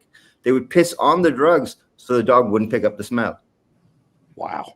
Yeah, that's another advantage to methamphetamine over heroin is there's no growing season for methamphetamine. Yep. You can make it all year long. You got to plant poppies. They got to grow. We got to form the ball. You got to cut it, collect the sap. And that's what the tar base comes from. And it's nasty and it stinks. Methamphetamine, you can make it whenever you want. Yep. Year-round manufacturing. And the amount of money they're generating, look, it's the way we've traced the network is what the Haqqanis do is they send methamphetamines to the cartel. Okay. And they say, okay, here's what we want you to do. We've got 20 guys we want you to smuggle into the US. How much do you want per guy? They send that much in methamphetamines and say, okay, we don't want the money. Keep it. And the cartel then smuggles those 20 people into the US for that methamphetamine. And the system they built is so sophisticated that to catch them would take someone literally sitting right on top of their exit point in the US in the tunnel. And as soon as they come out, go, hello, and grabbing them. But they've got so many tunnels that run into houses I know of 3 tunnels that go from Mexico into Texas that emerge in the basement of a house. How are you going to catch them? Yeah, good question. So can you back up just a little bit and point out where we're most vulnerable right now And then post 9/11 2.0, where we'll be most vulnerable at that point in time. Where you're most vulnerable right now is that you still haven't found all the tunnels. And those tunnels are being used against you on a very regular basis, number one. Number two, the amount of strength that the gangs and the terrorists have in multiple cities in the US right now. No one is aware of that at all. You're dealing with the terrorists that exist in Venezuela and Mexico, but you're not looking at the ones that exist in the US. And that's been my problem with Trump so far, is that you're handling what's coming in from Venezuela, you're dealing with Mexico, but all these gangs that are operating inside the US, they're still operating. They're still pumping their weapons. They're still doing killings. They still have control of what they need to have control of. That's where your weakest point is right now. Number two, when you talk about taking on a terrorist, a drug cartel or a terrorist organization, you need to train up a special division of your police force.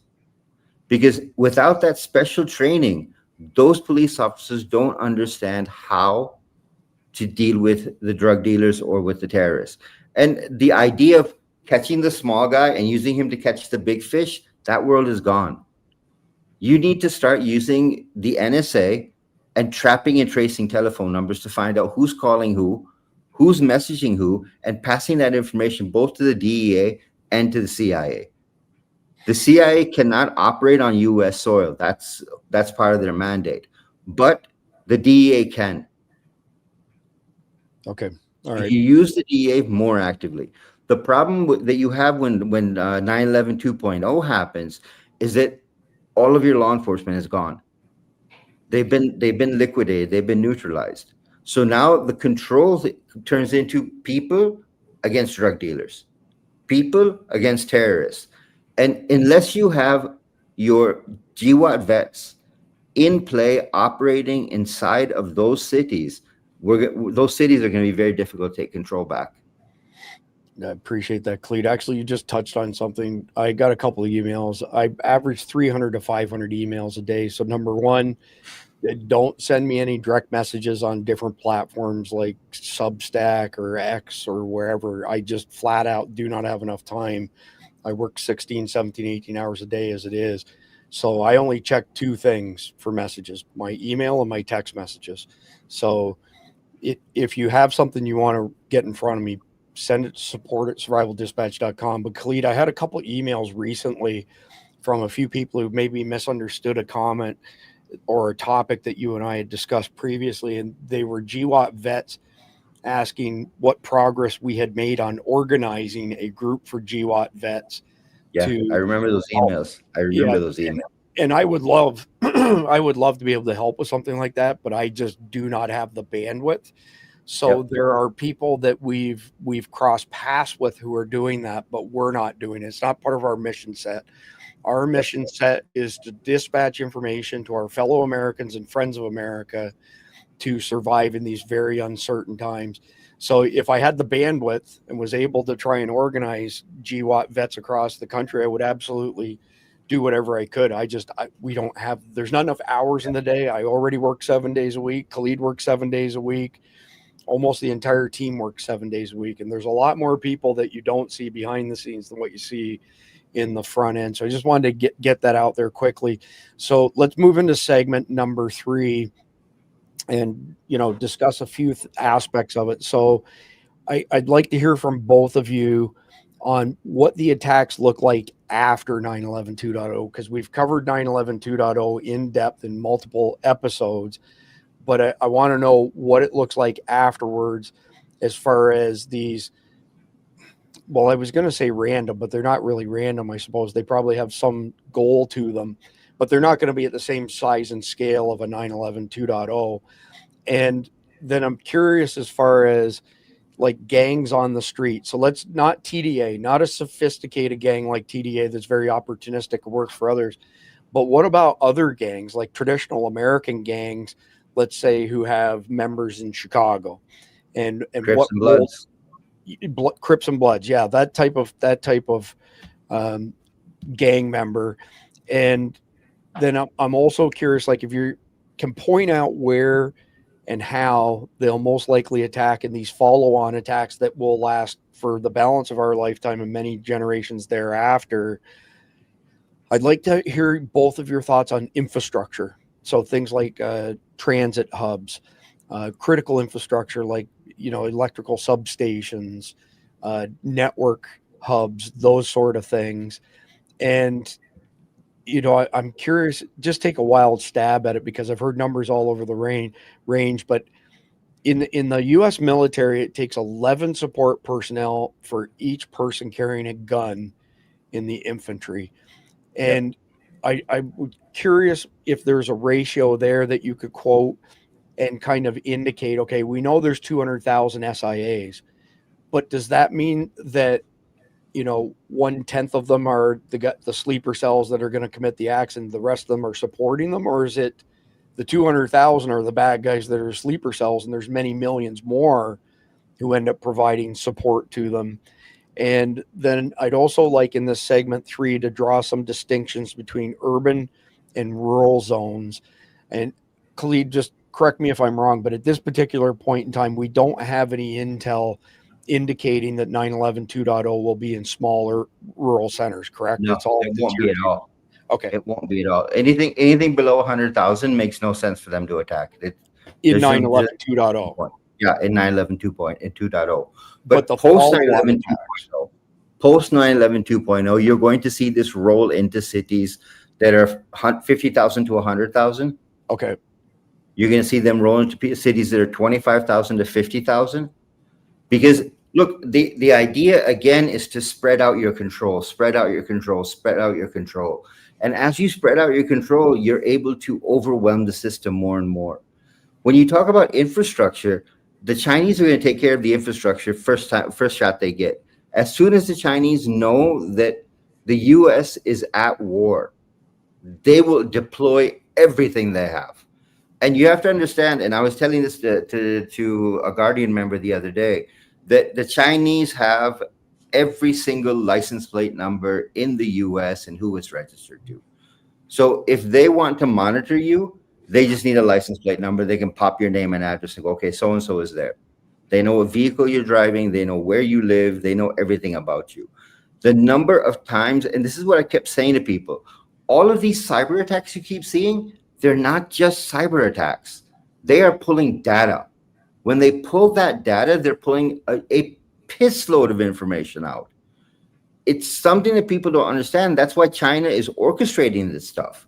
Because the more intelligence they have, the more information they have, the more they are able to target specific cities. Like if I know in this city, the population is over 50, it's a much easier target for me. But if I know this city has an age range of 25 to 35 or 40, I'm not gonna mess with that city because the age range is not right for us. I'll try and recruit from that place. So it's China, Iran, and Russia are all planning out up on top.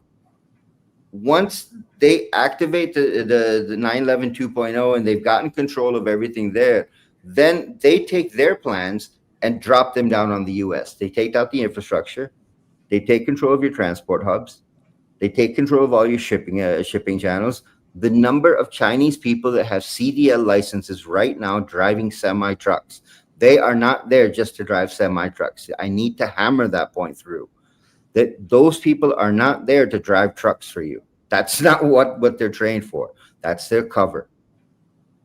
Once the time comes to call them into action, trucks don't matter. They'll be doing their job then. Gotcha. Yeah, that's a really important point. So, Jeff, I have a couple questions for you on this. Number one, I'd like to hear your thoughts on what are the soft targets in the follow-on attacks that you think are most likely to be hit? Well, they're going to still want to have maximum casualty. So they're going to look at it can be the same types of target as in the initial attack. They'll just be in smaller cities. Yep. Still be schools, hospitals, churches, things like that. Because for the terrorists, their goal is terror. And you do that by killing people, and you preferably for them, innocent people, young people, and I hate to say it, I'm old, but most people, if you kill a senior citizen, people go, oh, well, he's probably going to die anyway. But you kill kids, it freaks people out. So, probably, retirement community might be your safest place, but anywhere with young kids, things like that are going to be, you look at the Pakistani military school attack, the Beslan attack in Russia. If you look at City Hall. What was that? Crocus City Hall in Russia. Yeah, you look at some of the attacks in Paris where they were hitting nightclubs full of young people. Even just look at the Pulse nightclub attack in Orlando. It was full of young people. Nobody blows up, sets a bomb off at bingo night. They want the impact. So, staying on that vein, I was thinking to myself that, 9/11 2.0 happens, and then we go into this, ad nauseum follow-on attacks for generations. It seems to me it would really mess people's minds up in the rural areas who think that they were not a target to go hit a couple small towns. And then all of a sudden, everybody across the country is like, doesn't matter if you're a small country town or big town, you're a target. Yeah, you do it enough, just enough to put that sense of dread in people, but you don't do it over and over and over and over again because there's not as much bang for your buck. Well, let me ask you this, because I don't think you were on this episode with Khalid and I. Maybe you were, but I don't remember 100%. Is that 9/11 2.0 is probably going to create an outflux of people going to smaller communities. Yeah. So that don't have infrastructure to support those people. So it seems to me that's even more vulnerable. You probably have temporary housing like tents or, Well, and it's also a great way to infiltrate yourselves into those communities. You're just another refugee from the big city. Wow.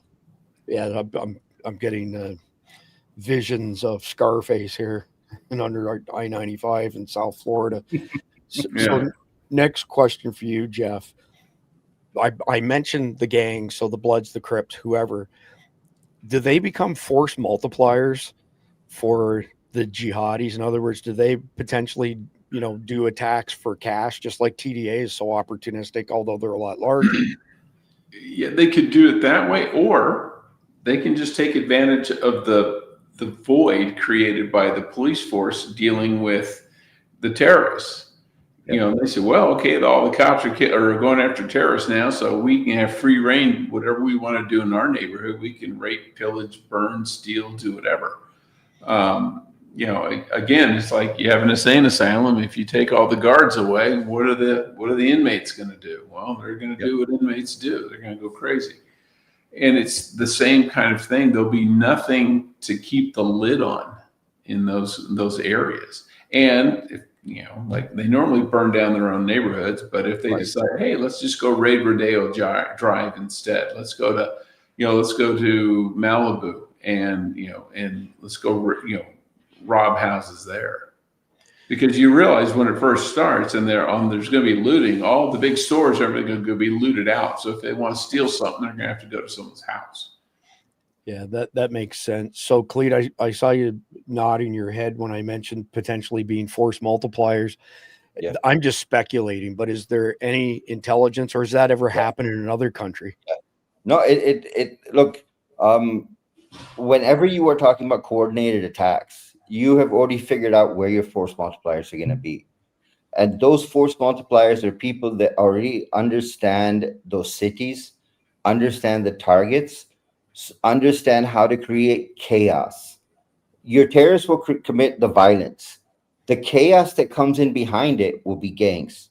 They'll come in, they'll establish their control. They'll say, okay, this is our area. If you want to come into the area, you pay this much tax. If you want us to leave you alone, you pay this much tax. If you want this, you pay this much tax. They will control stores. All the looting will be done by the gangs. So they will have their own storehouses. They will turn around and start selling you toilet paper, food, whatever you need at exorbitant prices. The problem with when you talk about how the support networks work, that is many levels. because it's not just your drug cartels. You have Crips and Bloods. You have others, Latino gangs that exist in the U.S. that are spread out. I saw a map. If I can find the map, I'll post it in the signal chat. I had a map of every city that's controlled by a drug cartel. All I saw was red. There was no city even the littlest city in the U.S. had a drug cartel.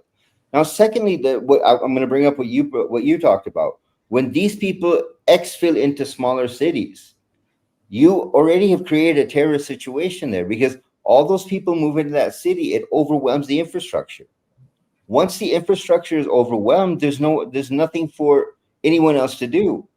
You've already achieved the goal that you wanted to achieve. What happens later is, once people start to settle in and the village or the town starts to be under control, the gangs come in. They say, okay, we're taking control. There's no police. We'll provide you protection. Pay us this much money.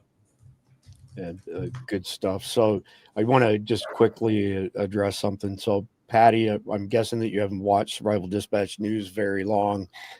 We've spoke multiple times on this topic. Why is no one addressing how many of us are armed and ready to defend ourselves?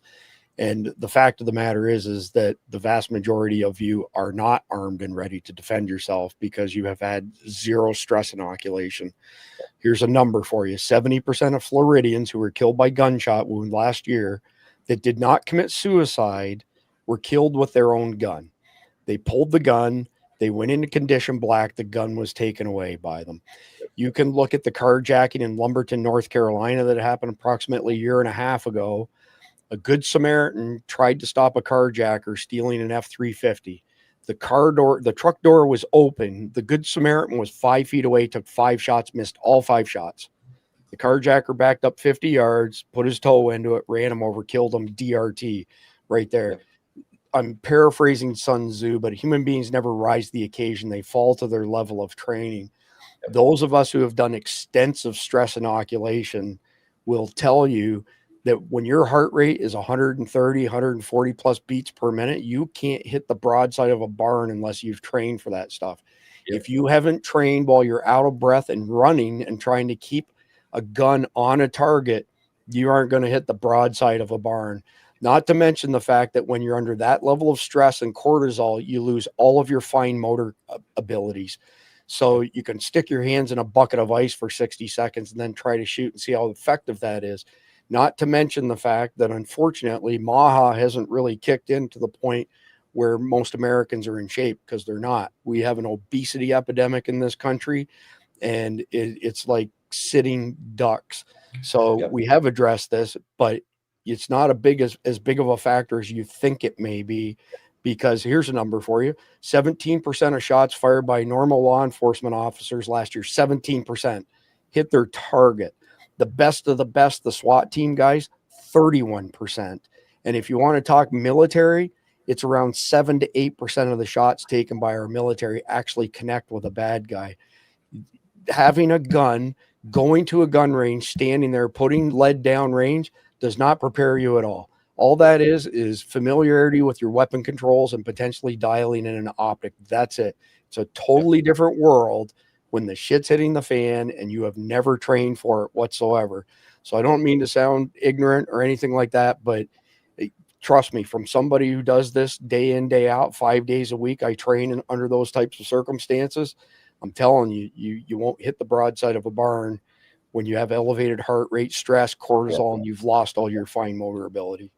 I'll give you guys a simple test. Look it up. You can look it up on the internet. It's called the Mozambique drill. You take 2 magazines, put 3 bullets in one, 2 bullets in the other. 30 seconds to hit the targets, including the magazine change. You'll find out how well trained you are from that.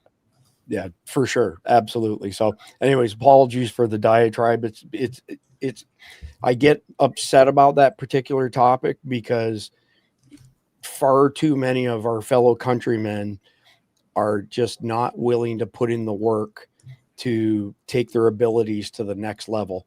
I had a conversation with my business partner, Mike Glover, several years ago, and he's been in the survival game a lot longer than I have, in a professional capacity at least. And I said to him, Mike, I have a question for you. I'm starting to form an impression of the survival prepping community, and I want to know if I'm on track or out to lunch. He said, what are you thinking? I said, well, my impression is that the survival prepping community want to learn, as long as it's not a heavy lift, with a sprinkling of entertainment. And he laughed. He said, golly, he said, that's right on the money. So it doesn't matter if it's Survival Dispatch or any other survival prepping channel. You can go confirm this for yourself. When any of us who do these types of podcasts put something together specific to physically training and improving your fitness level, the content bombs. It absolutely bombs. Nobody watches it. Nobody pays attention to it because they don't want to put the work in, to be quite frank. And having guns has given too many people this false sense of security, and that's all it is a false sense of security. So I'll get off my soapbox. Apologies for getting fired up over it, but that stuff really gets me fired up. So we've got 2 segments left to go, and they're relatively short. I do want to quickly mention that if you go to survivaldispatch.news, that's our Substack, when we are broadcasting live, which is 7 p.m. Eastern time, any day that we're broadcasting, it's 100% we broadcast Monday to Friday. Sometimes we broadcast Sundays, but it's always 7 p.m. Eastern. If you don't want to hunt down a URL or anything and you go to our Substack, you can see the video up top here is live. When we're not broadcasting live, that goes away and you see the situation report for the day.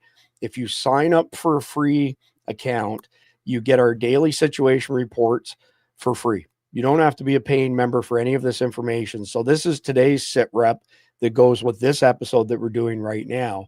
However, once you get down to my signature, all of these sources, those are just for paying Guardian members.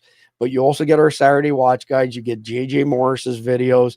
He did a great one a couple days ago right there where he got some really surprisingly low temperatures and high humidity for Georgia this time of year, which usually spells doom when you're camping in Georgia. And he tested a product, worked real good, but you get early access to that sort of stuff as well. So for $7.99 a month or $74.99 a year, which is 2.5 months for free, you get enrolled in our emergency notification system. You get an invite to our super crazy busy Signal chat. There are days when I've seen as many as 4,000 messages go through there. That's not every day. Most days it's a couple thousand, but it's still a ton of information. You get all 37 Survival Dispatch Insider emags. They're anywhere from 75 pages to 228 pages. We charge $10 a piece. You get them all, including your membership. So you sign up for $7.99 a month. You get $370 in e-magazines. If you put them on a thumb drive, the shit hits the fan. Those 37 e-mags are like the Encyclopedia Britannica of survival. You will have all the information that you need. I know people who've printed out all 37, by the way, which is, I mean, you're talking thousands of pages. And the last thing, of course, I just showed you is you get the sources. And if you buy the POClink radios, which I'm going to stop promoting these in the next couple of days because they're going to run out of the first 1,000, you can get 2 of these radios right now for $399. After the first 1,000 run out, they go to $1,140 for the pair. Right now, you get SIM cards that work globally for free for the life of the device. Afterwards, you'll pay $29 to $65 per year per device. We've had so many Guardians buy those that I created a Guardians group. And if you've signed up, if you're a Guardian and you got the POClink radio, send an email, support@survivaldispatch.com. We will send you a QR code so you can put your POC links into the Guardians group. And what does that mean? It means when we send out SDN notifications, not only does it go to your email, not only does it go to your Signal, not only does it go to our Substack, it also goes to your POClink radios as well. So it's another layer of communications redundancy in an SHTF scenario. So let's get on to segment number 4. And now we're going to just discuss things like gaps and strategic imperatives in our response, how we respond to all of these things. So it's going to be an ongoing, it's going to be a moving target where our strengths, gaps, and bureaucratic friction and resources not being available is going to be a constant challenge in this post 9/11 2.0, call it dystopian nightmare for America. there will be sweeping legal changes. So if you go and grab Patriot Act 1.0, and I think I've actually got it on my desktop here. Check this out.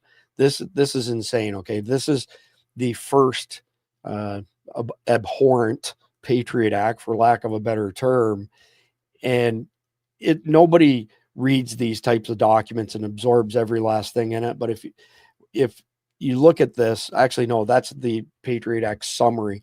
The actual Patriot Act, I thought out on my desktop, it's not, it's the summary. The Patriot Act itself is a country mile long, and the only way to reasonably catch everything in it is to drop it on an AI and say, summarize this for me, because it's many hundreds of pages. But Patriot Act 2.0 will be even more restrictive. So it's going to affect America and our culture and our lifestyle in so many bad ways that it's almost a nightmare to think about it. We're going to have greater division between, political ideologies, cultural ideologies. I honestly think, and I'll get your input, Khalid and Jeff, but I think that what happens is we end up not only, with a severe black eye and being beaten up, and that's an understatement, but I think we also end up very balkanized across the country. So, Jeff, I'm going to come to you first, and I'm curious what you think the largest institutional gaps are in America right now that will only get worse and probably fall apart post 9/11 2.0. Well, I think there's several, but institutionally speaking, the largest one I think is, and I think it would actually get better over time, is our law enforcement doesn't train for the fight they're about to have. Yep. They're cops. They investigate crime. Maybe they do bigger investigations of gangs and things like that. But they don't really train to handle a large scale chaos like this. We saw it with 9/11, and that was one location in New York City, which has the largest police force in the Western Hemisphere. And, they really, they were admirable in what they did, but if there had been one more thing in that city anywhere else, I dare you to say they'd be able to respond in any meaningful way. Yeah, if memory serves me right, they were at full capacity at the time as far as law enforcement was concerned, and there were 50,000 officers. I think today, Giuliani was in charge. Yeah, and I think now they're struggling to get something like 34,000. Yeah. They're way understaffed for sure. Moving on from that, and I've asked this question before, but I want you to just mention it again for the benefit of our new audience. How do you calibrate people's civil liberties versus safety? Because absolute power corrupts absolutely, and they'll love to say, look, we have to make this change and take your civil liberties away, because if it saves just one life, it's worth it. And that's a bullshit power grab. I never buy that argument ever. The thing is, you're going to have the people who want to do the civil liberties power grab, and this will be the perfect excuse. I guarantee you there is somebody up in Washington right now that already has a bill written, sitting in a drawer somewhere, waiting for something to happen so they can pull it out. And when there's something like this, the general population feels helpless, and they want somebody to do something. Yep. They don't stop to see if it's the right thing or if it should be done at all. They just want somebody to do something. And that's when the people come in and fill the void, fill the vacuum, and, put in a Patriot Act, or put in you see it with, the Obamacare and the Patriot Act. Someone identifies a problem, and by God, there's someone there with the solution, even though it's a stupid one. They got to do something. Yep. Yeah, no kidding. Isn't that, you said a mouthful there. So, Khalid, I want to just pivot a little bit in this segment, because it's something that we haven't mentioned a whole lot of, but we should, starting now. A lot of the post 9/11 1.0 infrastructure and pieces that were put in place have been dismantled, including the ability to detect these, hidden bombs, right? Like the MM wave millimeter stuff, et cetera, et cetera. Yep. Why is that happening, Khalid? Why has a bunch of post 9/11 1.0 protections been removed, and are there any that stand out to you as really egregious? Well, the biggest thing is what's happened with the TSA. I mean, the TSA has literally turned into a kid's game. They have been infiltrated by jihadis. They've been infiltrated by the cartels. We know that jihadis are roaming around airports in secure areas where they should not be. It's because you didn't do background checks. You didn't vet the people you were hiring. The problem is that when you look at the TSA and all the damage the Biden and Obama administrations did to the TSA, you made it weak. You turned it into something that was used against political enemies rather than against the terrorists that you needed to fight, number one. Number two, the FBI has become the biggest joke in the world. I mean, the fact the CIA can't operate on U.S. soil is a problem, because the next step is the FBI, and the FBI cannot do it. They are better at entrapment than they are at catching terrorists. Right. And I really feel bad saying that, because I had a lot of expectations of Kash Patel, and he has absolutely failed in his responsibility. The third problem you've got is your police forces. When they're not trained and these attacks come, they're going to overwhelm the police. Most police officers are going to stay home and protect their families. You're going to have a breakdown of an institution that is there for protection. And when it happens, it's going to be very difficult. And I've seen a couple of comments go through where people said, we're all armed, and what happens in the Middle East doesn't happen in the U.S. Ooh. Listen, here's the thing. You want to think that whatever happens in the Middle East doesn't happen in the U.S. Wait till this thing kicks off. Israel will look like nothing to you. What Hamas and Hezbollah are doing in Israel will look like nothing to you on what they're doing to the U.S. You are talking about a coordinated attack, not just terrorists, not just jihadis, not just cartels, not just nation states, all of them working together to attack your one country. Which part do you think you're going to stop first?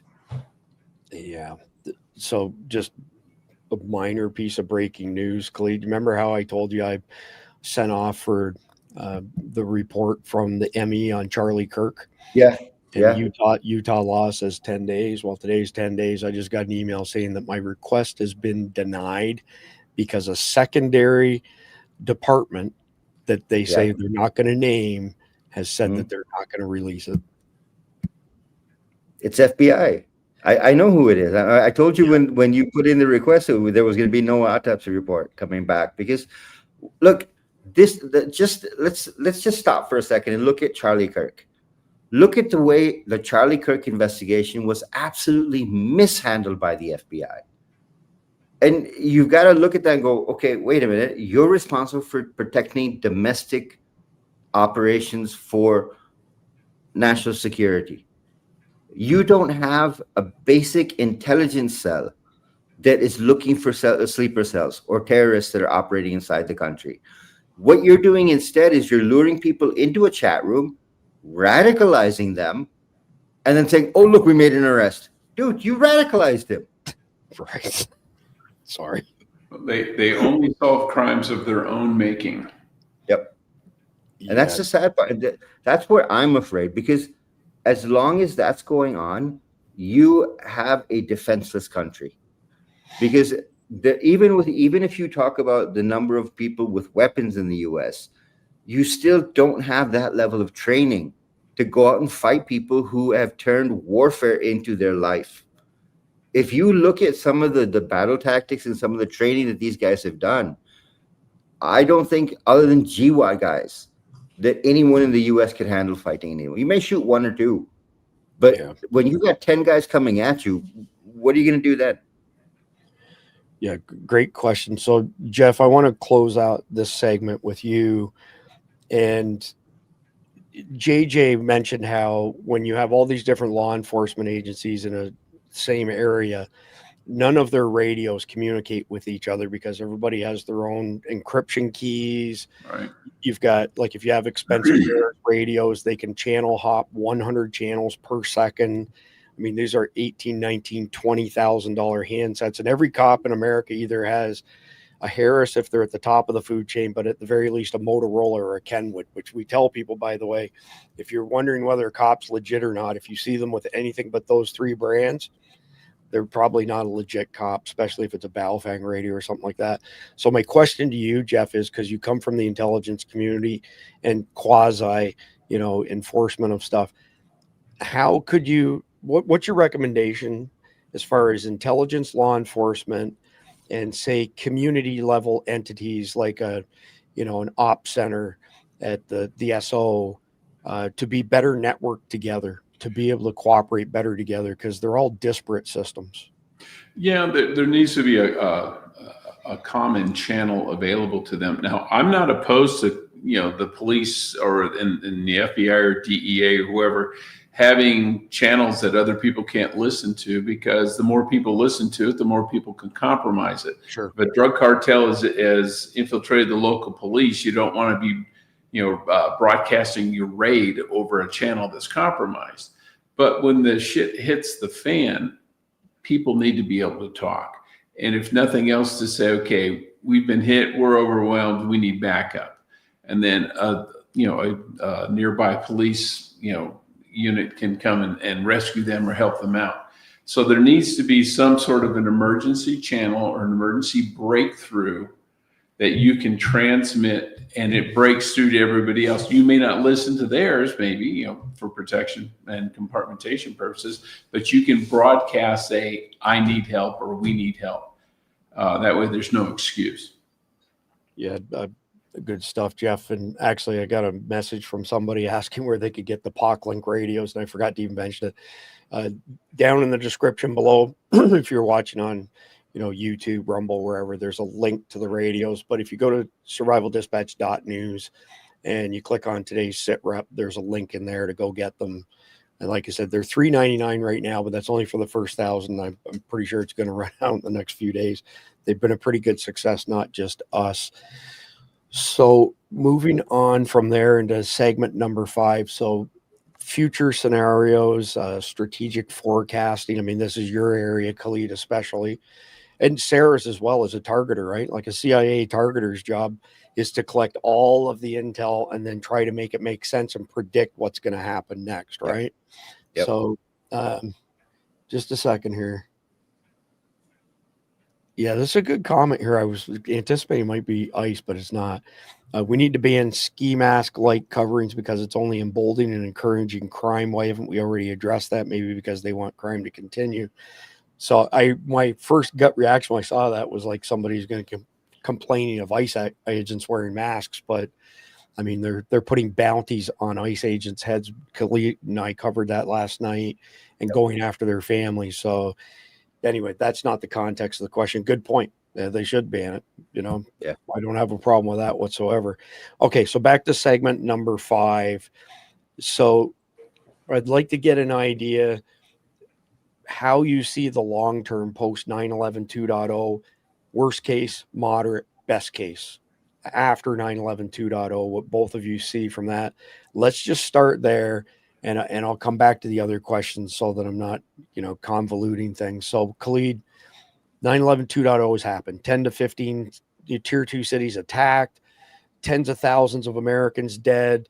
I forgot to mention, for those people who are new to this series, you've got Al-Qaeda has gone and hijacked 2 or 3 planes when ISIS is occupying all the law enforcement, and then they blow them up in the air. You got human body parts dropping all over people in cities and stuff. So after 9/11 2.0, best case, moderate case, worst case scenario, what America looks like. Best case scenario is that the government wakes up, sends out the military within 2 weeks, and quells everything that's going on, and then America spends the next 6 months to a year and a half doing psychological counseling, doing emotional counseling, and getting people back into a frame of mind where they're not afraid to leave their house. Worst case scenario is this thing just keeps rolling and rolling and rolling and rolling, and the U.S. collapses completely. Again, when you're talking about attacks like this, you've got people that are willing to die for what they believe. And when you get suicide bombers in play, that changes everything. You not only do you have suicide bombers, but you have car bombs. You have semis that can be wired up with explosives, which makes a huge bomb. The video we showed of the blast here in Pakistan, that was 20 kilos of explosives, and you saw 44 the blast. pounds. 44 And pounds. Yeah, and if you think about how much you could put into a semi, you could blow up a city block. Yeah, It's just that's worst case scenario is that your government's wiped out, your Congress is wiped out, your police forces are wiped out, and it's mob rule. Okay, so before I get Jeff's answer to that question, scale of 1 to 10, what's the resilience of our infrastructure overall? Of the infrastructure. Yeah, on a scale of 1 to 10, how resilient is our infrastructure to No, it's worse than a third world. It's worse than a third world. I mean, you can collapse the electrical grid with 5 or 6 cyber attacks, and it's game over. And once you've taken the electric grids down, America it's on its knees. And getting those grids back up again, you need peace. You need to be able to fix things. How do you do that when people are shooting at you? Kind of hard, right? Exactly. Yeah. Jeff, post 9/11 2.0, best, moderate, worst case of what you see for America. You're on mute. Best case is that the attacks aren't as successful as they hoped, that maybe there were some early disruptions. Maybe they got, you get people busted ahead of time, things like that, and make it not as impactful. And then that the police can then go through now that, say, okay, this is what we're looking for. This is the modus operandi. We're going to go through and we're going to, start policing this stuff ahead of time. Still be a lot of dead people, but it won't be as bad. There's a precedence for that. There was the airplane attack out of the Philippines that Al-Qaeda was trying back in the 90s. It got disrupted. Nothing ever happened. In fact, most people don't even know it existed. Yep. That's unlikely given the scale of what we're talking about here. Worst case scenario is I think you're going to see a balkanization of the country, and it's not necessarily it's not going to be religious or ethnic. I think it's going to be, you're going to see the East Coast and the West Coast, because they can't defend themselves on a good day. They're sure as hell not going to be able to do it on a bad day. You may see areas in the West and the South where people they'll bond together. They'll set up, local militia. They'll patrol their town. They'll be able to keep, anybody coming in with hostile intent, maybe keep them out. You're not going to see that in California or Oregon or New York or any of that. Those guys are going to get slaughtered just because they don't. I don't think they have the fortitude to do anything about it. They laugh all you want about the gun culture. There is something positive about it, and it's that people have guns, they can defend themselves. Now, stress inoculation, there's a lot of different factors there, but a guy manning a post, if he has an AR, is better than a guy manning a post with harsh language and a wiffle ball. Yep. Yeah. So scale of 1 to 10, our resilience of our infrastructure. I'm a little more optimistic than Colin because things that are the way you bring down the grid now, for example, is through cyber attacks. But if you can decouple and pull the plug on your on your SCADA systems and do it the old-fashioned way, where you go out there and you throw a switch, a guy physically throws a switch. We did that for 100 years, and our grid was more stable then than it is now. You also have, if a city goes down, it doesn't have to take out the region or the entire state. So you decouple so that it limits an attack on a substation, only affects the area that substation serves. It doesn't cause a ripple effect and take down the whole East Coast, for example. And I would like to think they're smart enough to say, start pulling plugs. So last question for you and Clede, and then we'll wrap this thing up with the hero of the day, etc. Is there any technology that you can think of that would be a game changer and mitigate the fallout from 9/11 2.0? It's a tough question. It's up to you first, Jeff. Honestly, no. Right now, no. Fair enough. Khalid, anything you can think of from a technical perspective, technology perspective? I've got 2 or 3 things that I would look at. One, get the NSA running signal intelligence. Because when you start looking at the different cities and start seeing where the calls are being generated from and who they're being generated to, that's going to give you a lot of intelligence, number one. Number two, you have a huge number of drones available in the US. Start running ISR. And your ISR is very simple. You start running it over Muslim communities. You start running it over Latino communities and see who's moving where. Intelligence, surveillance, reconnaissance, for people who are wondering what ISR stands for, by the way. Sorry. Sorry. I've gotten so used to talking to people that understand the lingo. Yeah, I get it. But see, the thing is, again, with an FBI that is so weak, either the NSA has to step in and play, or you have to change the CIA's mandate and allow them to operate inside the United States. But it's very difficult to find a way to do this, because unless you are willing to step over the line a little bit to protect America, you're going to have problems to fix it. Well, and the problem with, even if you did expand the CIA's mandate, there aren't that many of us. People always thought that. I would told people, I said, there were more FBI agents in Dallas, Texas than there were CIA case officers in the entire United States. Wow. And there were more in New York City than there were case officers in the world. Yeah. We are a relatively small organization, at least the operational side of it is. Gotcha. It's probably bigger now because of the war on terror and the paramilitary guys, but most of CIA's personnel are in Washington, D.C., or analysts and, the support. Yeah. That whole 10-to-1 thing. That's where I see the problem. You've got the CIA that operates on an intelligence operations level. So they are using human assets in different countries to get intelligence, which same thing that Command 11 does. Which we develop. I should be doing here. Well, you should be. But see, that's what the FBI is supposed to be doing in the U.S., developing human assets and gathering intelligence. But the FBI is an absolute failure at this. So if the CIA were to operate the same level and say, okay, we're going to develop a human intelligence network, again, you're running out of time. The 18 months that we've been talking about this, had you started then, you could have found the sleeper cells by now. You could have neutralized the sleeper cells by now. But everyone was doing and I'm sorry to say it this way, everyone was doing an ass grab and saying, well, no, we don't believe, we're not going to listen, we're not going to believe. Why were you saying it? Because you were trying to confirm it from the Taliban in Afghanistan. Do you really think the Taliban was going to tell you they're planning an attack? Really? Did you think that was going to happen? And you had no assets on the ground. You were not listening to anyone that was telling you what was going on. And you said, no, we know better.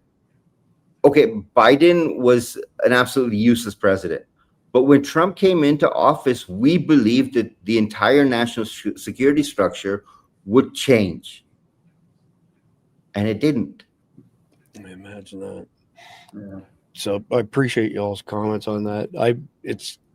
I've just got one thing to throw in, Khalid, and you went a similar direction when you mentioned drones. But Admiral Robert Harward is a friend of ours. Jeff worked with Don Mann. Don Mann was a SEAL under Admiral Harward, who many people regard as the greatest SEAL of all time. And when the Admiral retired from the Navy, he sat on multiple board of directors for massive military industrial complex players around the world. And I spoke to him, I don't know, maybe I want to say a year and a half ago, maybe not quite that long. And there had been an incident in Gaza where an autonomous drone fired on a van that had UN observers in it and killed them all. And he said, what's happening is that Israel was deploying autonomous drones in the tunnels of Gaza, and they have to be autonomous because there's no radio frequencies down there. And those drones were doing two things. They were mapping out the tunnels, and they were trying to identify Hamas terrorists and killing them. And when it popped up out of the tunnel, it mistakenly ended up killing this vehicle full of UN weapons inspectors. If there's a technology that could really sway things post 9/11 2.0, would be Skynet, essentially autonomous drones going out hunting down all of the bad guys. The problem is we've seen the Terminator series, and we know how that movie ends, right? But does life imitate art, or does art imitate life, basically? But if that technology was fully baked, that's the only thing I can think of that could be truly a game changer for any of this stuff. Well, just an add-on, Chris. If you look at what Palantir's been able to do with AI in Israel, in Gaza, if we were to use that same technology in the US, we could wipe out a lot of these terror cells. Yeah, getting signal intelligence from the NSA so that they give us the guidance of where these people are, and then hitting the target with AI. I don't disagree. So I shared an article, a PDF, I think it was. Maybe not, it's PDF. I'll check in a second. Not too long ago in the chat. This is it. So yeah, it's not a PDF, but this is a really good article on how the United States is undoing the post 9/11 security architecture that has kept it safe. And look at the data published, September 11th, 2025. So I'm going to throw it in live chat one more time, just in case you missed it. You might want to open that in a new tab or bookmark it and come back to it later on. But it's kind of discouraging at the stuff that's being torn down. So with that being said, that's the end of our main topic for tonight. So we now move into one of my favorite parts of the entire show these days, and that is the Carnival Hero of the Day. We need to do like 3 Carnival Heroes of the Day, because I love that Monday Night Football style deal there. So we got a great video tonight from Steve Inman, who's so freaking funny with his narration on these things. So the title of this video is When a Hero Comes Along. 39 seconds. I may actually play this twice just to make sure everybody catches what happens here. Well, if you're planning on robbing somebody in Brazil, you better think again. Obviously, self-awareness is at an all-time high, especially with more videos like this surfacing. A guy continues to walk, looks over his shoulder, and finds himself about to get robbed by these tool bags, and it appears he's going to fight back and push these losers over like a bunch of friggin' dominoes. Now it appears Brazil's version of Judge Dredd has come out, jury executioner, pumping these guys with so much lead, turning them into number 2 friggin' pencils. Judge Dredd looks at both of those tool bags on the ground and is like, I am the law. Just another case of effing around and finding out real quick in Brazil. All right. Well, so if you're planning on robbing somebody in Brazil, everybody caught that, but that's pretty funny that the hero shows up and, you know, turns them into a number 2 pencil. That's a great line. Oh, that was classic. That was fantastic. The reader submitted story of the day. It's not the same as what the sit rep was, because the previous one was an anonymous person. This one's not. I got to remember who threw this out. Oh, Tim Smith, which is Tim is like second in command to Dale in the signal chat for blasting out insane amounts of intelligence. But even though this is like the reader submitted story of the day, and I'm going to copy and paste it into the chat, I actually want to have both of you guys comment on this as far as Qatar bankrolling chaos, not just on campuses, but in general. Like, this is a really small country that's very wealthy, that does a lot of nefarious things. And if I had to guess, they've probably been doing this for quite some time. So Jeff, I want to come to you first as far as Qatar, you know, funding terrorist acts outside of their own country. Yeah, I mean, Qatar they are a small country. They're very wealthy, but they have they want to feel big. And so they're constantly putting money behind the worst groups in the world. Sometimes you might need a country that has bad friends, just because if for some reason you have to talk to the bad guys, you need someone to be able to make the introduction. But when they're coming over here and, funding groups here, there needs to be a come to Jesus. You call the ambassador into the White House and you say, you knock this shit off or you're gone. And you kick you out of the country, we'll kick you out of the freaking UN, we'll do whatever because you are fomenting dissent in our country. We're not going to put up with your crap. The other people who do that, Iran, drug traffickers, see what happens to them when they piss us off. You don't want to be pissing us off. Yeah, fair enough. Khalid, your thoughts on Qatar? Qatar has invested $250 million in the U.S. Just think about that number for a second. They have bought universities. They have bought research. They have funded think tanks. They have built buildings with their names on it. Qatar is the primary financier for Muslim Brotherhood. They are the banker to all terrorist groups. The fact that, and I'm sorry if people like these people, the fact is Susie Wiles and Pam Bondi are in the administration. After being lobbyists for Qatar, they should be gone straight away because they are a voice for the terrorists as far as I'm concerned. And I hate targeting people, but when you have worked for Qatar as a lobbyist, that means you've worked for a terrorist country. Yeah, I mean, pretty simple for sure. All right, Clete, I appreciate that. Just get everything back in order here. So we're at that point for the conflicted question of the night. One of your friends approached you and confessed to you that he secretly plans to kill another of your friends. He is so driven towards this that he swears he will also take out anyone who gets in the way of his task. You like them both equally, and to help one would be betraying the other. When you press to find his reasons for murder, he remains silent. How would you handle this situation and why? So again, this isn't a post-apocalyptic scenario.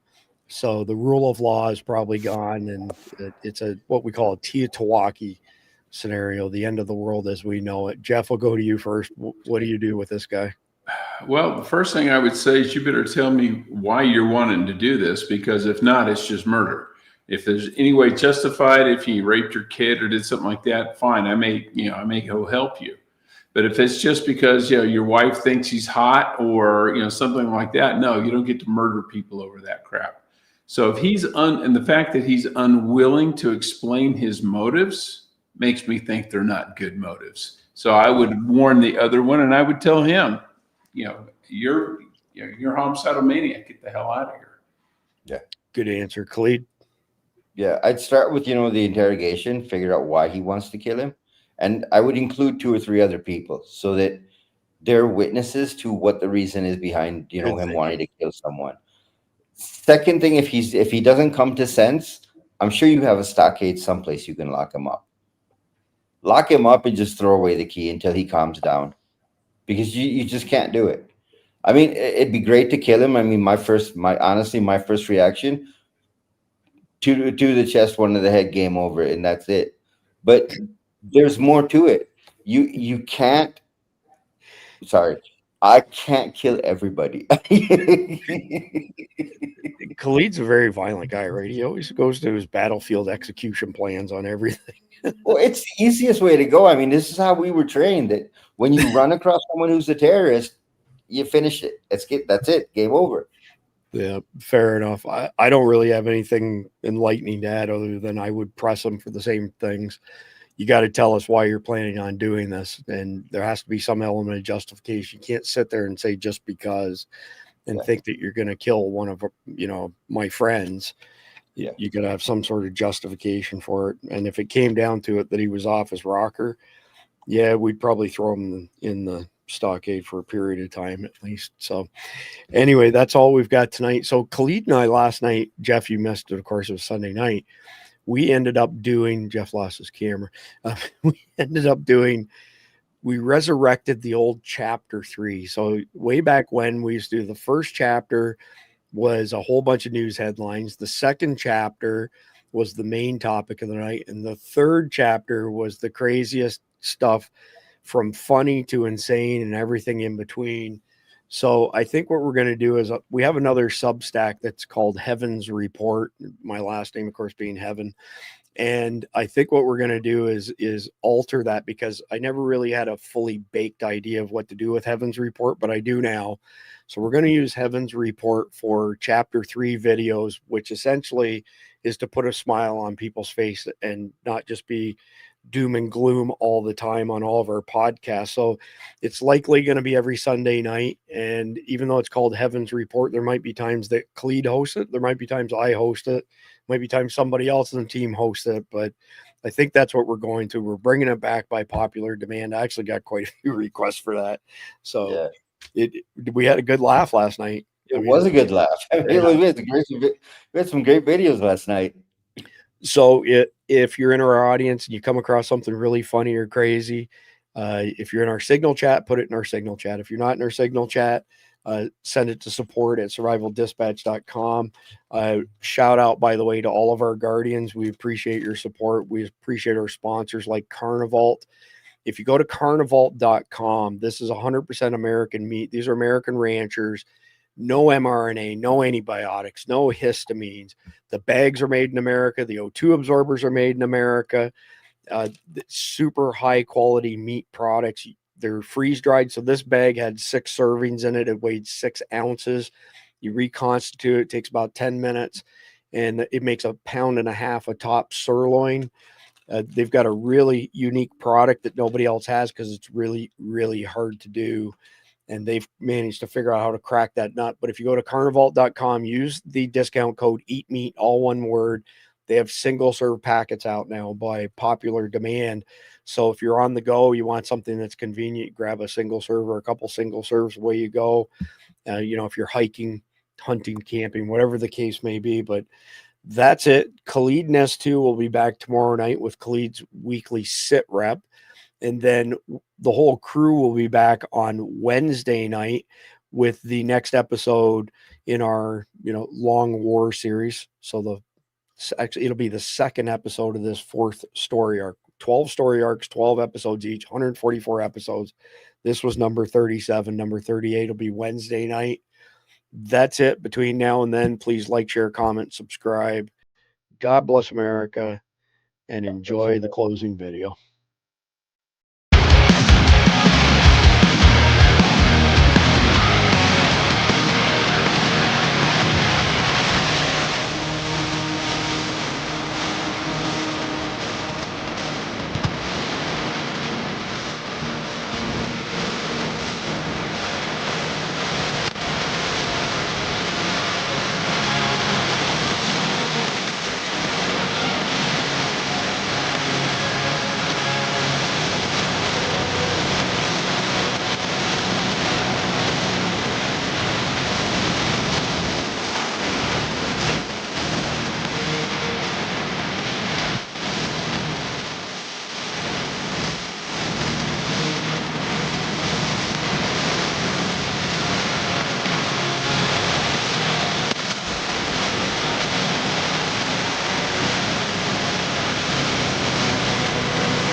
The world is getting more dangerous and unpredictable every day.